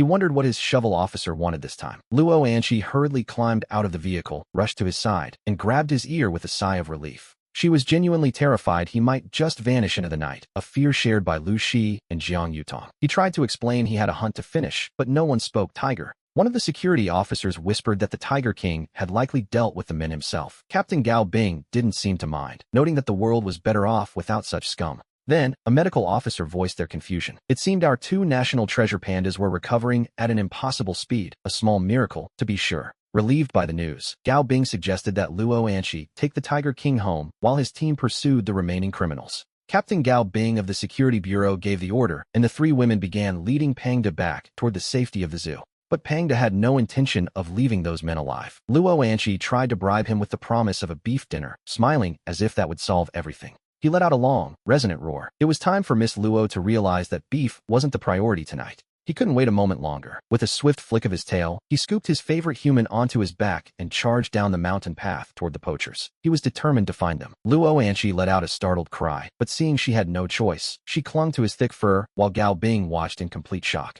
Not daring to interfere, the captain could only report the situation upward. Through the darkness, Pangda raced along the highway, carrying his human companion. He could still clearly distinguish the scent of his prey, though the distance between them seemed to be growing. Still, as long as they didn't board a plane, they couldn't escape. He was confident he would catch them. By now, Luo Anqi had regained her composure and was already on the phone with Bureau Chief Tian Feng. When the chief asked for their location, she checked her surroundings and reported that they had just passed the Jiangxing district checkpoint. She explained that Pangda was heading for Huaishe. The chief told her to stay with the tiger while he coordinated with the local authorities to corner the gang. The goal was to apprehend the poachers as quickly as possible. After hanging up, Luo Anqi's only thought was to finish this business so they could finally go home. She wanted to return to the Qingshan Zoo. Riding a tiger was certainly a thrill, but the public spectacle was a bit much, not to mention the 31 other tigers she'd left behind. She worried they might stop listening to orders. By dawn, after 3 hours of travel, Pangda felt his strength reaching the very peak of a Tier 1 evolved beast. He was on the verge of reaching Tier 2. As he carried Luo Anqi into Huaishe, the early morning commuters were greeted by the sight of a woman riding a massive tiger. In an instant, everyone was fleeing in terror, fearing for their lives. Luo Anqi shouted at the top of her lungs that the Tiger King wouldn't hurt them. But no matter how much she yelled, no one listened. They scrambled into nearby shops and slammed down the shutters, completely paralyzed by fear. To be honest, their reaction left Luo Anqi quite speechless. After all, it wasn't as if these people had never seen a circus tiger before. Meanwhile, the Huaishe Security Bureau received a call from Chief Tian Feng. He warned them that a gang of poachers had lured the Tiger King into their city. It sounded like something straight out of a novel. Soon enough, we see the officers spot Pangda and his keeper, and the tiger was simply massive. At over 4 meters long, his massive head was enough to make anyone's heart skip a beat. The officers wanted to say hello, but naturally, they didn't dare. Pangda noticed the police cars, but didn't care to stop. He followed the scent, brushing past the vehicles as the officers watched in awe. "Is that really the Tiger King?" one young officer whispered. He recalled the beast was ranked 15th on the Great Xia Evolved Beast list. Another officer corrected him, noting that he'd already broken into the top 10. Some even argued his true power was closer to 4th place. We learned that many terrifying beast kings had emerged across Great Xia. The Golden Eagle King held the top spot, being far too fast for missiles to hit. In 2nd place was the Fierce Cat of the Southwest. At over 30 meters long and covered in scales, it was a truly bizarre sight. It was said that even large-caliber sniper rifles couldn't leave a scratch on its armored hide. 3rd place belonged to Kara, the Lion King of Qingshan Zoo. Kara was a legend, capable of weaving through a hail of bullets to eliminate his targets. He was a true nightmare for any security team. The Silver Wolf King of the plateau held 4th, followed by the Snow Leopard King. While perhaps not the strongest, the leopard's speed was simply unmatched. Our Tiger King sat at 10th, mostly because he had been wounded during a previous scuffle with Kara. A bit unfair, perhaps, but rankings are strict. Since that day at the zoo, he hadn't fought any other beast kings. He had simply stayed quiet, leaving his true potential a complete mystery. Deep down, the officers suspected he might actually be stronger than the Silver Wolf King. They couldn't help but analyze the situation as they watched him pass. They wondered how human evolutionaries compared to these monsters. In their minds, the beast's natural advantages seemed almost impossible to overcome. However, some whispered that the government was secretly training a group of super evolutionaries. Whether they could actually stand a chance remained to be seen. The officers followed at a safe distance as Luo Anqi leaned in close. She softly asked Pangda if he was tired and needed to rest. Luo Anqi brushed his fur and suggested he rest, but he wasn't tired. To him, this pace was no different than a casual stroll. He could already smell the poachers less than 10 kilometers away. Soon enough, he would settle this matter once and for all. In Great Xia, billions of people shared the same dream of evolution. As the world's energy shifted, people found themselves healthier than ever before. While the process had begun for many, becoming a true Tier 1 evolutionary was no easy task. Suddenly, the crowd spotted the massive tiger. They couldn't believe their eyes. A beautiful girl was actually riding a tiger through the streets. Passers-by immediately pulled out their phones to record. No one dared to get close, of course. Some, desperate for followers, immediately uploaded the footage of the tiger carrying Luo Anqi to the internet. Meanwhile, in a small town near Huaishur, 3 black cars stopped at a farmhouse. 7 men stepped out and quickly changed their clothes. These were tough, hardened men in their 30s and 40s. They looked quite dangerous, yet they were mourning the capture of their friends, Ajun and Aquan. That Tiger King was terrifying, a man with a scarred forehead said, still shaken. They hadn't even had the courage to fight back. Another man cursed the fool who had ranked the beast only 10th. To be honest, that mistake had cost them dearly. Suddenly, a man scrolling through short videos let out a cry of pure terror. The others looked at him, completely confused by his reaction. He showed them the latest post from Huaishur. The Tiger King was right there. The news sent them stumbling back in a fit of panic. Their faces grew pale as they realized the beast was tracking them. Move! The leader shouted, realizing the animal knew exactly where they were. They scrambled into their cars and fled the scene at high speed. It was a desperate retreat, leaving the quiet farmhouse far behind. They couldn't understand how the beast had tracked them so quickly. When one suggested a bath to hide their scent, the leader lost his temper. If you want to die in a bath, stay here, he barked, flooring the accelerator. He had no intention of becoming tiger food today. 7 or 8 minutes later, our Tiger King arrived at the farm. He could smell them clearly. They had only just left the area. He wouldn't stop until he caught them. Meanwhile, in Kyoto, director Zheng Long watched the viral video from Huaishur with a solemn expression. The director looked deeply troubled as a young man entered the office. He handed Zheng Long a file containing the latest intelligence report. They had finally identified the ones who attacked the panda at Qingshan Zoo. Zheng Long opened the file and saw 3 prominent family names. As he read the names, his anger reached a boiling point. The Liu family of Yuanqing, the Huangs of Lanqing, the Lis of Meiqing, and even the Foxwolf mercenaries. It seemed they truly believed the state was powerless to stop them. Should we intervene, director? His assistant asked as Zheng Long narrowed his eyes. He weighed the options. While a show of force might deter other ambitious factions, the consequences of a direct strike were unpredictable. After all, these families and the mercenaries hadn't committed murder. They only sought to steal the national treasure, the panda. That hardly warranted a death sentence. We wait, he decided. He wanted to see what the Tiger King would do. Let the beast deliver a lesson they would never forget. If the Tiger King killed them, well, that wasn't the government's concern. Zheng Long knew exactly how formidable the creature was. Even the Lion King, Kala, had fled at the sight of him. The 3 families were in for a very bad day. We see him turn his attention to the ever-shifting evolutionary beast rankings. His expression grew grim as he scanned the latest updates. Several terrifying new beast kings had emerged across Great Xia recently. In the deep jungles, venomous kings had appeared whose toxins could easily wipe out tens of thousands of people in an instant. It was a sobering thought, to say the least. Meanwhile, our Tiger King had been on the move for nearly a day. The gap between him and his prey remained constant, leading him to suspect those viral videos had tipped them off. Not that it mattered, of course. He could still smell them clearly. Unless these men could suddenly teleport hundreds of kilometers away, there was no escaping his pursuit. Luo Anqi, sitting firmly on his back, was full of energy. Now a Tier 1 evolutionary, she felt more alive than ever. She could go 3 days without sleep if necessary, using a unique breathing technique to draw in the spiritual energy of the world. Pengda, why don't you take a break? She asked softly. But her caretaker had no intention of slowing his pace. Deep down, he felt he had spent far too much time lying around lately. A little exercise was good. He certainly didn't want to become an obese evolutionary beast. Luo Anqi understood his silent resolve. They accelerated toward the poachers, quickly leaving the city of Huaishur behind and entering the territory of Yuanqing.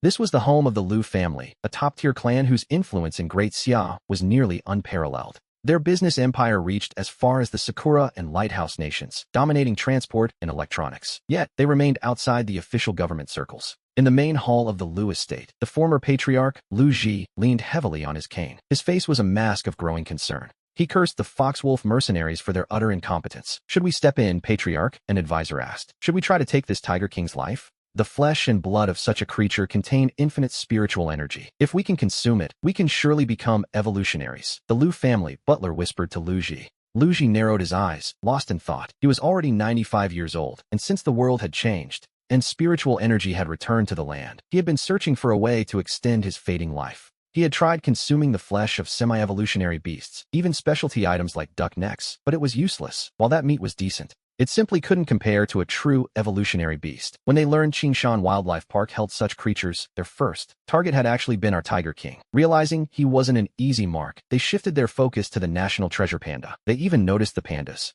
Bamboo shoots had begun to harden. It was a God-given opportunity they couldn't miss. The Lu family joined 2 other clans and hired the Foxwolf mercenaries, but the plan failed miserably, drawing the Tiger King's wrath. "We must act. I will use this tiger to become a true evolutionary," Lu Ji declared. He was running out of time. "As you wish, Patriarch," the butler replied before slipping away to make arrangements. Meanwhile, on the outskirts of Yuancheng, our Tiger King carried Luo Anqi across a massive bridge, his mood lifting as he watched the river. It was an exhilarating sight. Luo Anqi, still perched on his back, pointed her phone at the water and, at his silent request, began a live stream. Since the poachers already knew his location, he figured he might as well gain some followers while keeping his enemies in a state of absolute panic. It was a fitting punishment, really. "Hello everyone. The Tiger King and I are on the bridge. Isn't the river beautiful?" The comments flooded in immediately. "On the bridge? That's safe enough. But Miss Anqi, please, stay away from the water's edge. Your life depends on it." "Why should I stay away?" she asked, genuinely puzzled by the sudden warnings. She posed the question to her growing audience. The answers were chilling. While land creatures had evolved, the river was far more complex, a mystery second only to the deep sea. One viewer claimed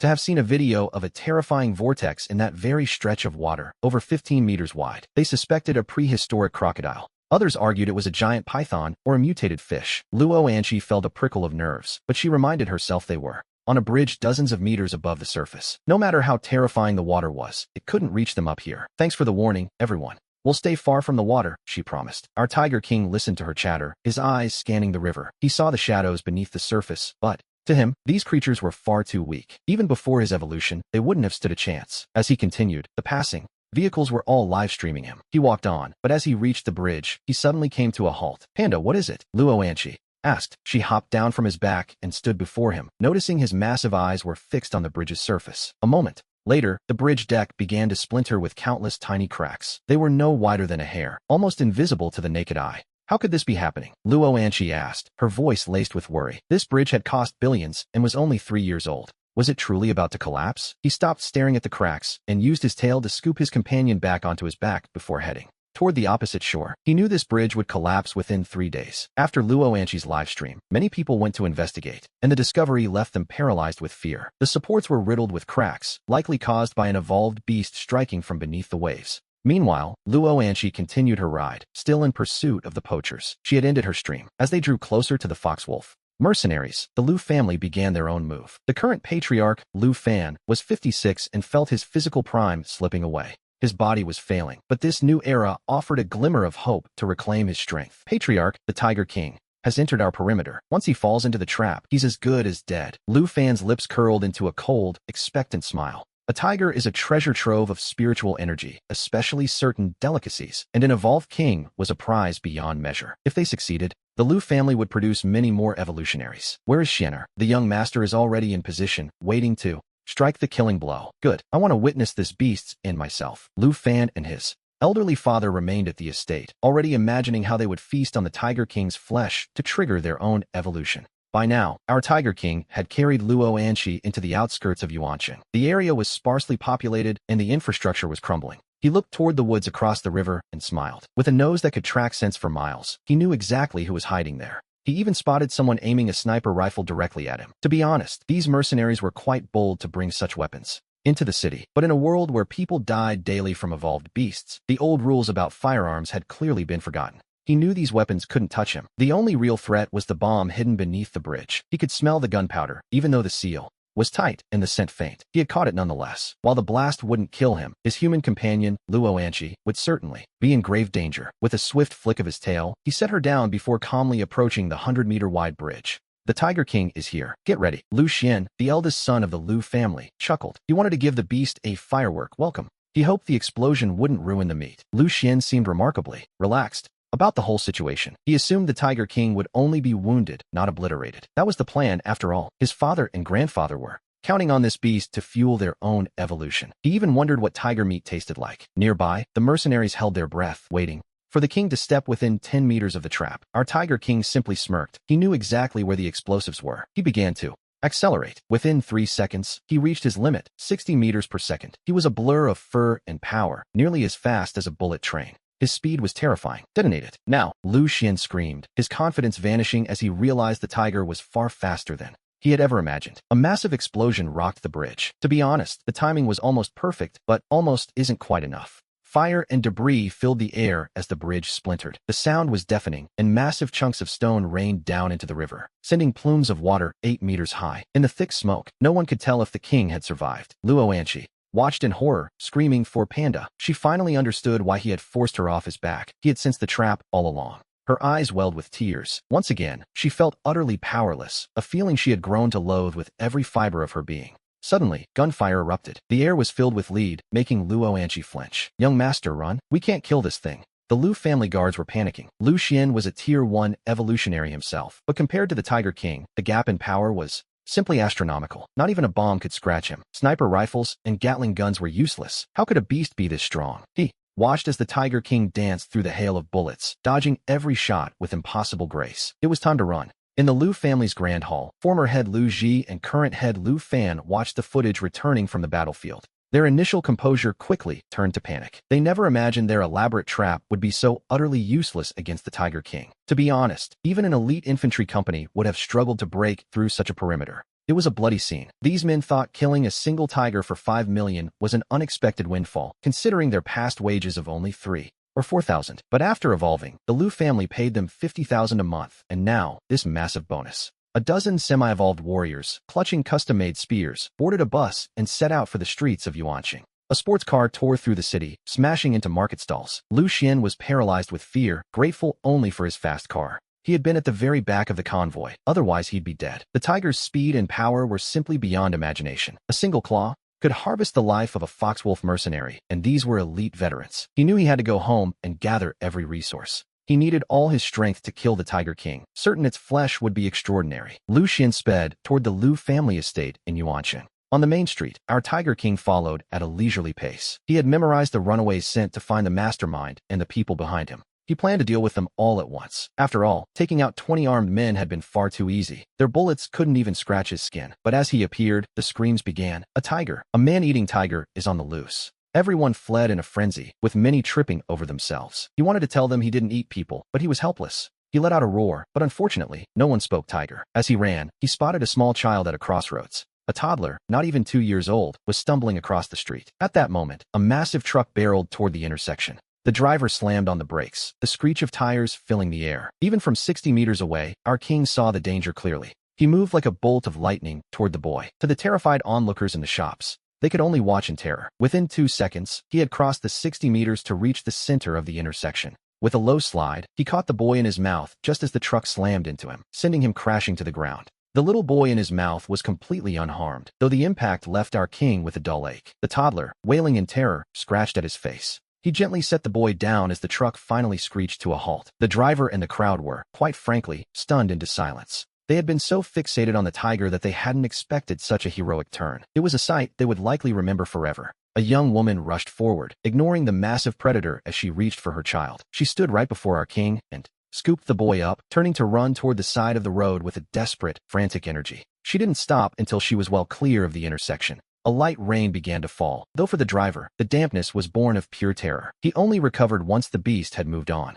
Its head was so massive he felt he could be swallowed in one bite. But our king was already focused on the man who dared ambush him. Nearby, a young man named Ming was ecstatic, having filmed the whole thing. He refused to sell the clip for anything less than 50,000. The owner called him a fool, but a man sitting in a nearby luxury car suddenly spoke up, agreeing to the price. Ming smirked at the owner and transferred the video to the wealthy passenger. Just like that, he had made 50,000. He was incredibly proud of himself. Even with the currency devaluing and food prices soaring, 50,000 was still a significant sum. With greed in his heart, Ming began to follow the direction our king had taken, convinced that more footage meant more easy money. Meanwhile, the crowd debated, was this really the legendary Tiger King? And if so, why had he come to Yuanqing to save a child? Some argued he wasn't a guardian angel, but was clearly hunting someone down. As it turns out, they weren't far from the truth. As the witnesses talked, our king followed the scent to his destination, slowing down as he spotted the manor on the hill. Built on a hill less than 100 meters high, this was the Lu family estate, a place of immeasurable, century-old wealth. Their ventures in shipping, electronics, and medicine had made them incredibly rich, though their most profitable companies were never public. Instead, the Lu family rebranded their failing businesses as high-tech innovations and listed them on the market to harvest investors.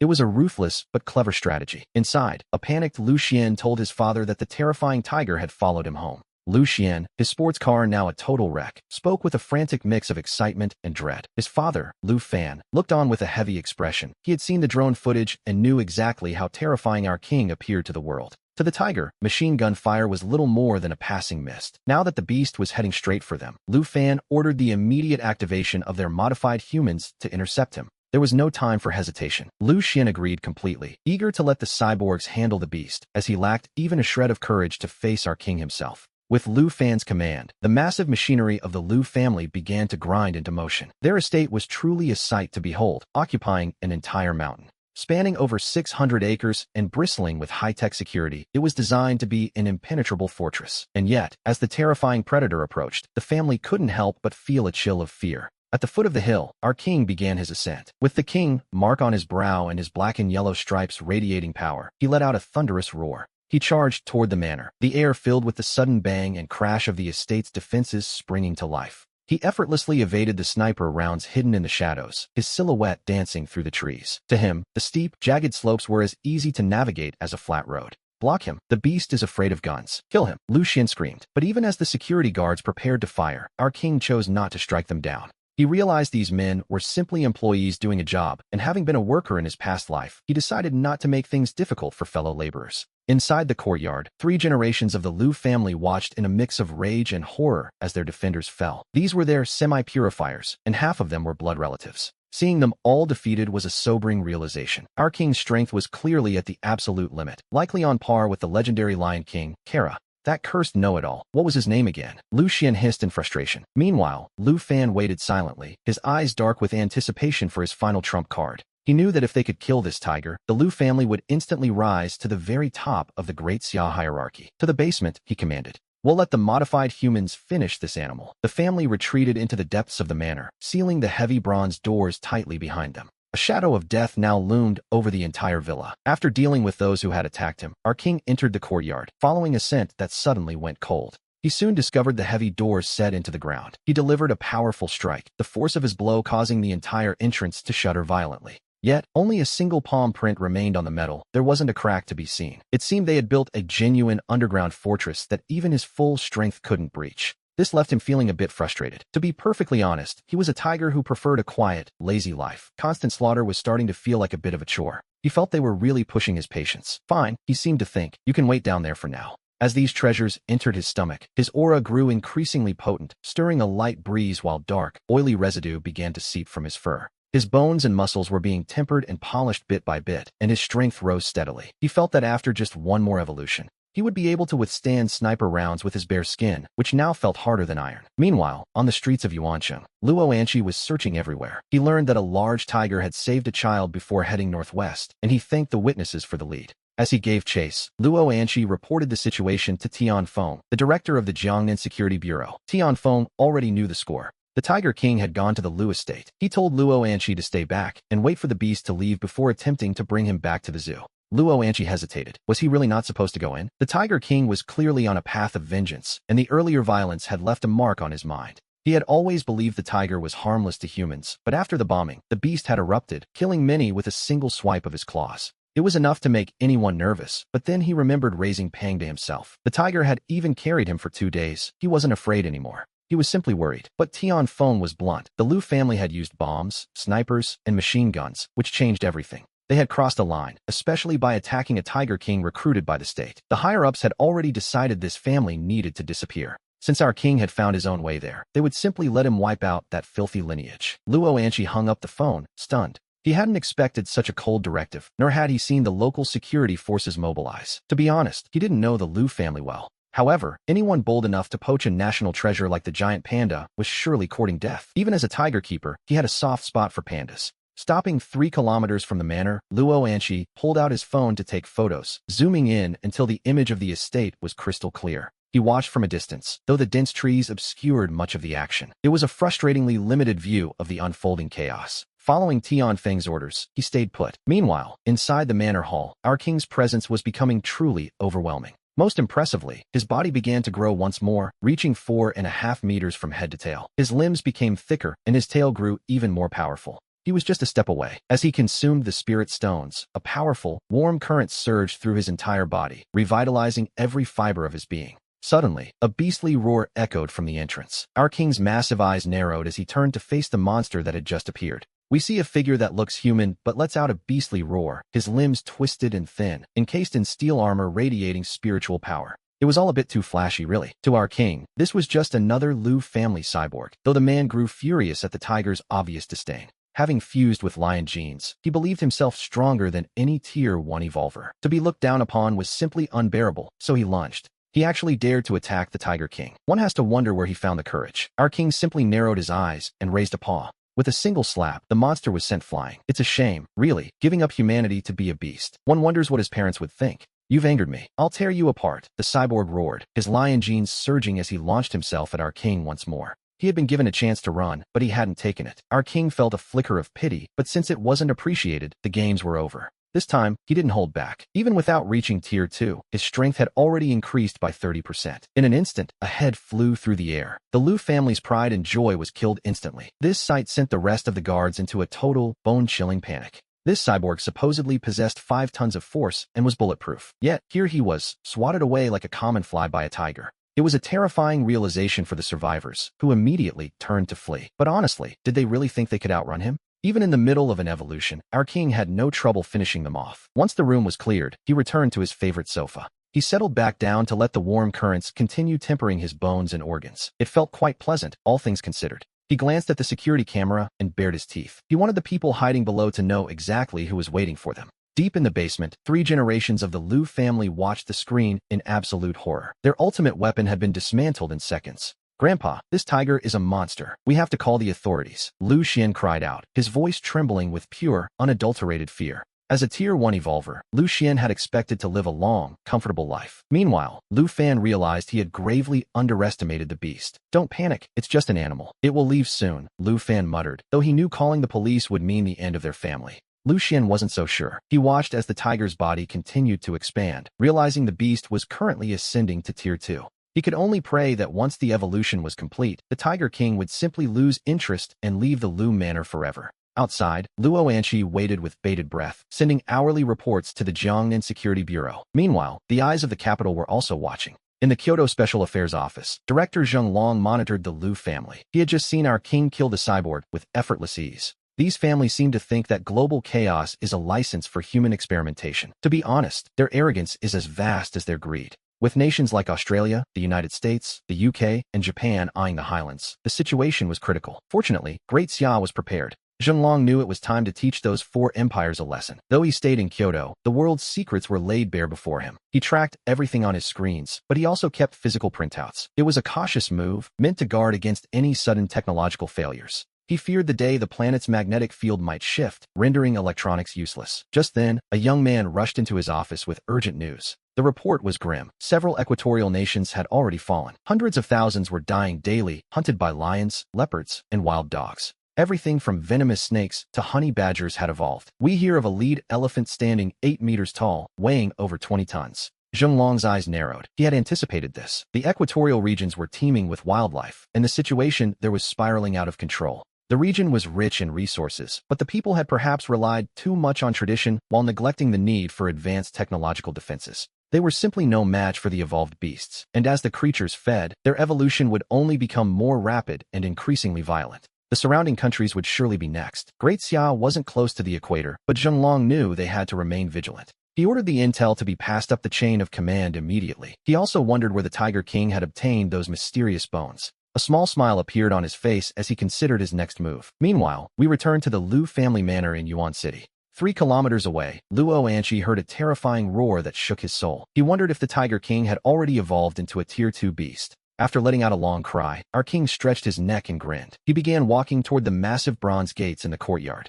He felt a surge of confidence. With his newfound power, he was certain he could finally shatter those heavy, reinforced doors. In the basement, Liu Xian watched the screen in terror, asking if the beast intended to break through. Liu Fan was also trembling visibly. The family patriarch, Liu Ji, scoffed at the idea. He insisted that even in 100 years, a mere beast could never break their gate. Liu Ji told Liu Xian not to worry. This gate had been crafted through dozens of processes. Even a rocket wouldn't be able to blast it open. To think a mere beast could shatter it was nothing but a pipe dream. Hearing his father and grandfather's words, Lu Xian felt a small measure of relief. And yet, a deep-seated fear of the great tiger remained. To be honest, he had already been scared out of his wits. Meanwhile, our king approached the gate once more. He tapped the surface lightly with his claws, sensing the thickness and sturdiness of the metal. It was indeed solid. He raised his paw, and then he slammed it down. The impact released a terrifying sound, like a thunderclap on a clear day. In the basement, over a dozen people collapsed, paralyzed by fear. Looking at the dent he had made, our king couldn't help but admire the gate's hardness and its impressive resilience.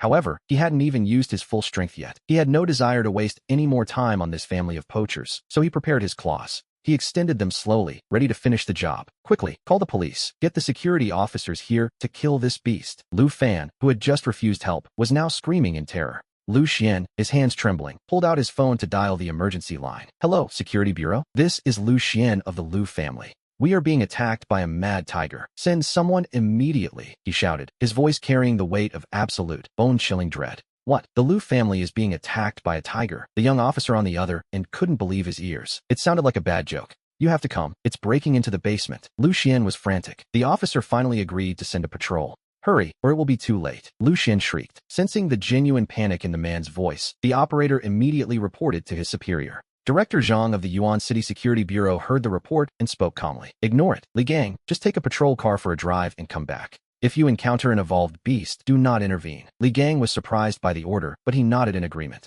Back at the courtyard, our king punched a hole through the 8-ton gate in just 3 hits. Seeing the people inside, he grinned and struck again. The gate groaned under his terrifying strength before being completely torn apart. At that moment, 3 generations of the Lu family were so terrified they lost control of their bladders. Our king's nose was sharp, and the smell was, to be honest, quite disgusting. He tore a wide opening in the gate and prepared to enter. He stepped inside. Before him stood 10 women, 4 children, and the 3 men, the youth, the middle-aged father, and the elderly patriarch. Great king, spare me. Please, spare my life. It was all my grandfather and father's doing. They wanted to become purifiers and sent the Jackal Mercenary Corps to the Qingshan Wildlife Park to kill the panda. It has nothing to do with me. Lu Xian pleaded in terror. His father, Lu Fan, and his grandfather, Lu Ji, stood there, their faces pale with a fear that words couldn't describe. Lu Fan, realizing the beast was highly intelligent, spoke up. Great king, if you spare us, the Lu family will provide you with meat, even female tigers. Our king decided to end the rambling of this man immediately. Middle-aged men could be quite tedious, to be honest. He wasted no more time, finishing off the elder and the youth. As for the women and children, he left them be. He wasn't a mindless killing machine. He was a tiger with principles. Leaving the manor behind, he sprinted down the mountain toward the valley below. 3 kilometers from the base, Lu Anshi spotted a golden-yellow blur charging down the slopes. Panda, panda, she cried out, rushing toward the figure. Recognizing the voice of his favorite caretaker, our king bounded toward her. Lu Anshi threw her arms around his massive head, her heart overflowing with relief. She had been worried sick about him, and while he was indeed a very powerful creature, he knew he was on the verge of becoming a Tier 2 evolved being. It was only a matter of time now. To be honest, he felt he could reach that new height of power in mere minutes if he truly set his mind to it. Lu Anshi looked at him with a hint of melancholy, calling him a weakling in jest, but our king knew that with his strength, he would protect his home. He let out a soft roar in response. Of course, as familiar as they were, Lu Anshi couldn't actually understand tiger. All right, panda, she said softly. It's time we went home. You've been gone for days, and some people are even trying to move your favorite big blue stone, Lu Anshi said with a smile. What? Move my big blue stone? In their dreams, he was suddenly anxious. That stone was smooth and round. He had slept on it for over a year. It was warm in the winter and wonderfully cool in the summer. In this sweltering heat, nothing beat lying on that stone. Lu Anshi saw his ears perk up. Don't worry, she reassured him. The director is making sure it stays put, but you need to get back quickly. And go back he would. After all, the zoo meant fans, attention, and being served delicious meals every single day. He gave a low growl, scooped her onto his back, and set off. The zoo was hundreds of miles away, but for a beast of his stature, it was barely a day's journey. If he pushed himself, he could be there in 2 hours. His current speed was unlike anything he had possessed before. As they blurred across the landscape, Lu Anshi clung to his back and began to groom his fur. She noticed a few shallow scars where the hunter's weapons had grazed his skin. They weren't deep, but seeing them made her heart ache for her friend. Panda, when we get back, I'll prepare beef for you, she promised. Our king's mouth watered. Beef was his absolute favorite, and he was currently carrying his caretaker. They soon reached the banks of the great river. Many vehicles were crawling across the bridge at a snail's pace, and the traffic jam at both ends was immense. It seemed people wanted to cross, but were paralyzed by fear. As he took a few steps forward, he felt the bridge beginning to vibrate slightly. It was definitely shaking, and the intensity was increasing. Lu Anshi noticed it too, watching as grains of sand on the pavement began to dance visibly. What was happening to the bridge? Was it about to collapse? If this massive structure fell, the only way across the river would be by boat or plane. This was no minor incident. To be honest, he had noticed small cracks in the bridge earlier, so a collapse wouldn't be entirely unexpected. Suddenly, a shout rang out from the bridge. "Move it, you idiots!" A burly, tattooed man roared at the cars blocked in front of him. The path was completely blocked, yet the man continued his tirade. He stepped out of his car, but in that moment, he realized something was very wrong. The bridge was swaying. Panicking, he jumped back into his SUV and began ramming the vehicles ahead of him, slamming into a small car. The impact forced the small car onto the sidewalk, but the brute didn't stop there. He rammed it again, pushing it right up against the guardrail. The small car was teetering on the edge of the Great River. Instead of stopping, the SUV driver simply began targeting the next vehicle in his way. Watching from the edge of the bridge, our king felt a surge of anger. He saw the driver clearly, a burly man who thought he could bully his way through. Well, if it was a contest of strength he wanted, our king was happy to oblige. The man could have just walked, but he chose to ram the cars instead. That was a mistake. Suddenly, the bridge gave a violent lurch, and the car stuck on the railing slipped further, nearly plunging into the depths below. Our king moved. With a sharp screech of metal, his claws hooked into the falling car, and with a gentle pull, he dragged it back onto the safety of the bridge. Everyone stared in stunned silence. A tiger, a big tiger, a little girl named Yiming cried out in excitement, her voice breaking the stillness. It really was a tiger, and a massive one at that, longer than a car. People wondered if they were dreaming as the beast stood there on the bridge. He had saved that family, and he looked magnificent doing it. Now, he turned his gaze toward the SUV that was still trying to ram its way forward. The burly man finally noticed him. Terrified, he tried desperately to drive away, sensing that he was no longer the most dangerous thing on this bridge. Our king approached the rear of the SUV. Without a word, he decided to give the driver a taste of his own medicine by ramming the vehicle himself. Bang! This time it was the SUV's turn to be forced onto the sidewalk. With another powerful shove from our king, the vehicle smashed right through the loosened guardrail. It plummeted from the bridge into the depths below. Lu Anshi watched this from the bridgehead, utterly shocked, before realizing the structure was shaking even more violently now. She screamed for everyone to abandon their cars, as the bridge was about to collapse. Our king felt it too. His instincts told him much more about the bridge's fate than any human could know. In less than 2 minutes, the center would snap and the whole thing would go down. He knew they had to move. Within seconds, he was back at Lu Anshi's side. Using his tail, he swept her onto his back and began racing toward the far shore. There was no time to lose, and Lu Anshi was understandably frantic as she clung to him. She continued to shout for people to run, but some stayed frozen in their cars, desperately calling for help on their phones. To be honest, a phone call wasn't going to fix a collapsing bridge. Fortunately, many others chose to abandon their vehicles. We see them scrambling onto the sidewalk, beginning a desperate, frantic race for their lives. They ran as fast as their legs could carry them, driven by pure adrenaline. Every second counted now, as the groans of the metal grew louder and more ominous. The bridge let out a terrifying screech. Our king realized he hadn't even reached the midpoint yet. He wasn't worried about himself, but he feared for Lu Anshi's safety if they fell. He pushed himself to go faster, needing to reach the opposite bank before the structure gave way. As he sprinted, the sound of a child's wailing reached his ears. He had just crossed the center when the crying made him pause. "Panda, look, there's a little girl over there," Lu Anshi cried out, pointing toward a nearby car. She begged him to take the child with them. Seeing a toddler under 2 years old sobbing inside a trapped vehicle, our king immediately leaped across the lanes. With a single, powerful tug, he ripped the door off the luxury car. He was careful not to shatter the glass, as he didn't want to risk injuring the little girl inside. It seemed the adults had been so consumed by panic that they'd actually forgotten the child. He gently hooked his claw around the toddler and pulled her to safety. Now carrying both Lu Anshi and the small child, he resumed his mad dash for the shore. He couldn't help but think that Lu Anshi was a bit too soft-hearted for her own good. He made a mental note to have Yuanzi and Tuanzi train her properly when they got back. Lu Anshi, meanwhile, let out a sigh of relief, though the danger was far from over. Suddenly, a series of deafening cracks echoed through the air as the center of the bridge finally gave way. We watch as the cars still on that section began their long plunge into the river. Those who had chosen to stay in their vehicles, waiting for a rescue that would never come, were now screaming for help. But in a moment like this, there was no one left to save them. As the bridge disintegrated, we see the darker side of human nature emerge. In the chaos, the strong began to shove the weak aside, desperate to save themselves. He shoved his way through, racing toward the bridgehead. This collision triggered a chain reaction as everyone began to run frantically, and those who fell were trampled instantly. We see the bridge beginning to collapse from the center like a row of falling dominoes, with the destruction spreading rapidly toward the banks. Our king felt the ground shifting beneath him as vehicles began to slide. Desperate cries for help filled the air as people fought each other to escape. With a series of dull thuds, those whose clothes were grabbed by others kicked out frantically, desperate to break free. Soon, they all plummeted into the massive river below. The lucky ones fell directly into the water and survived for the moment. The unlucky ones, however, and this is a grim sight, were crushed by falling debris, their blood staining the water. Our king found himself falling toward the depths as well, but he was incredibly agile, leaping from one falling stone to another to stay one step ahead of the collapse.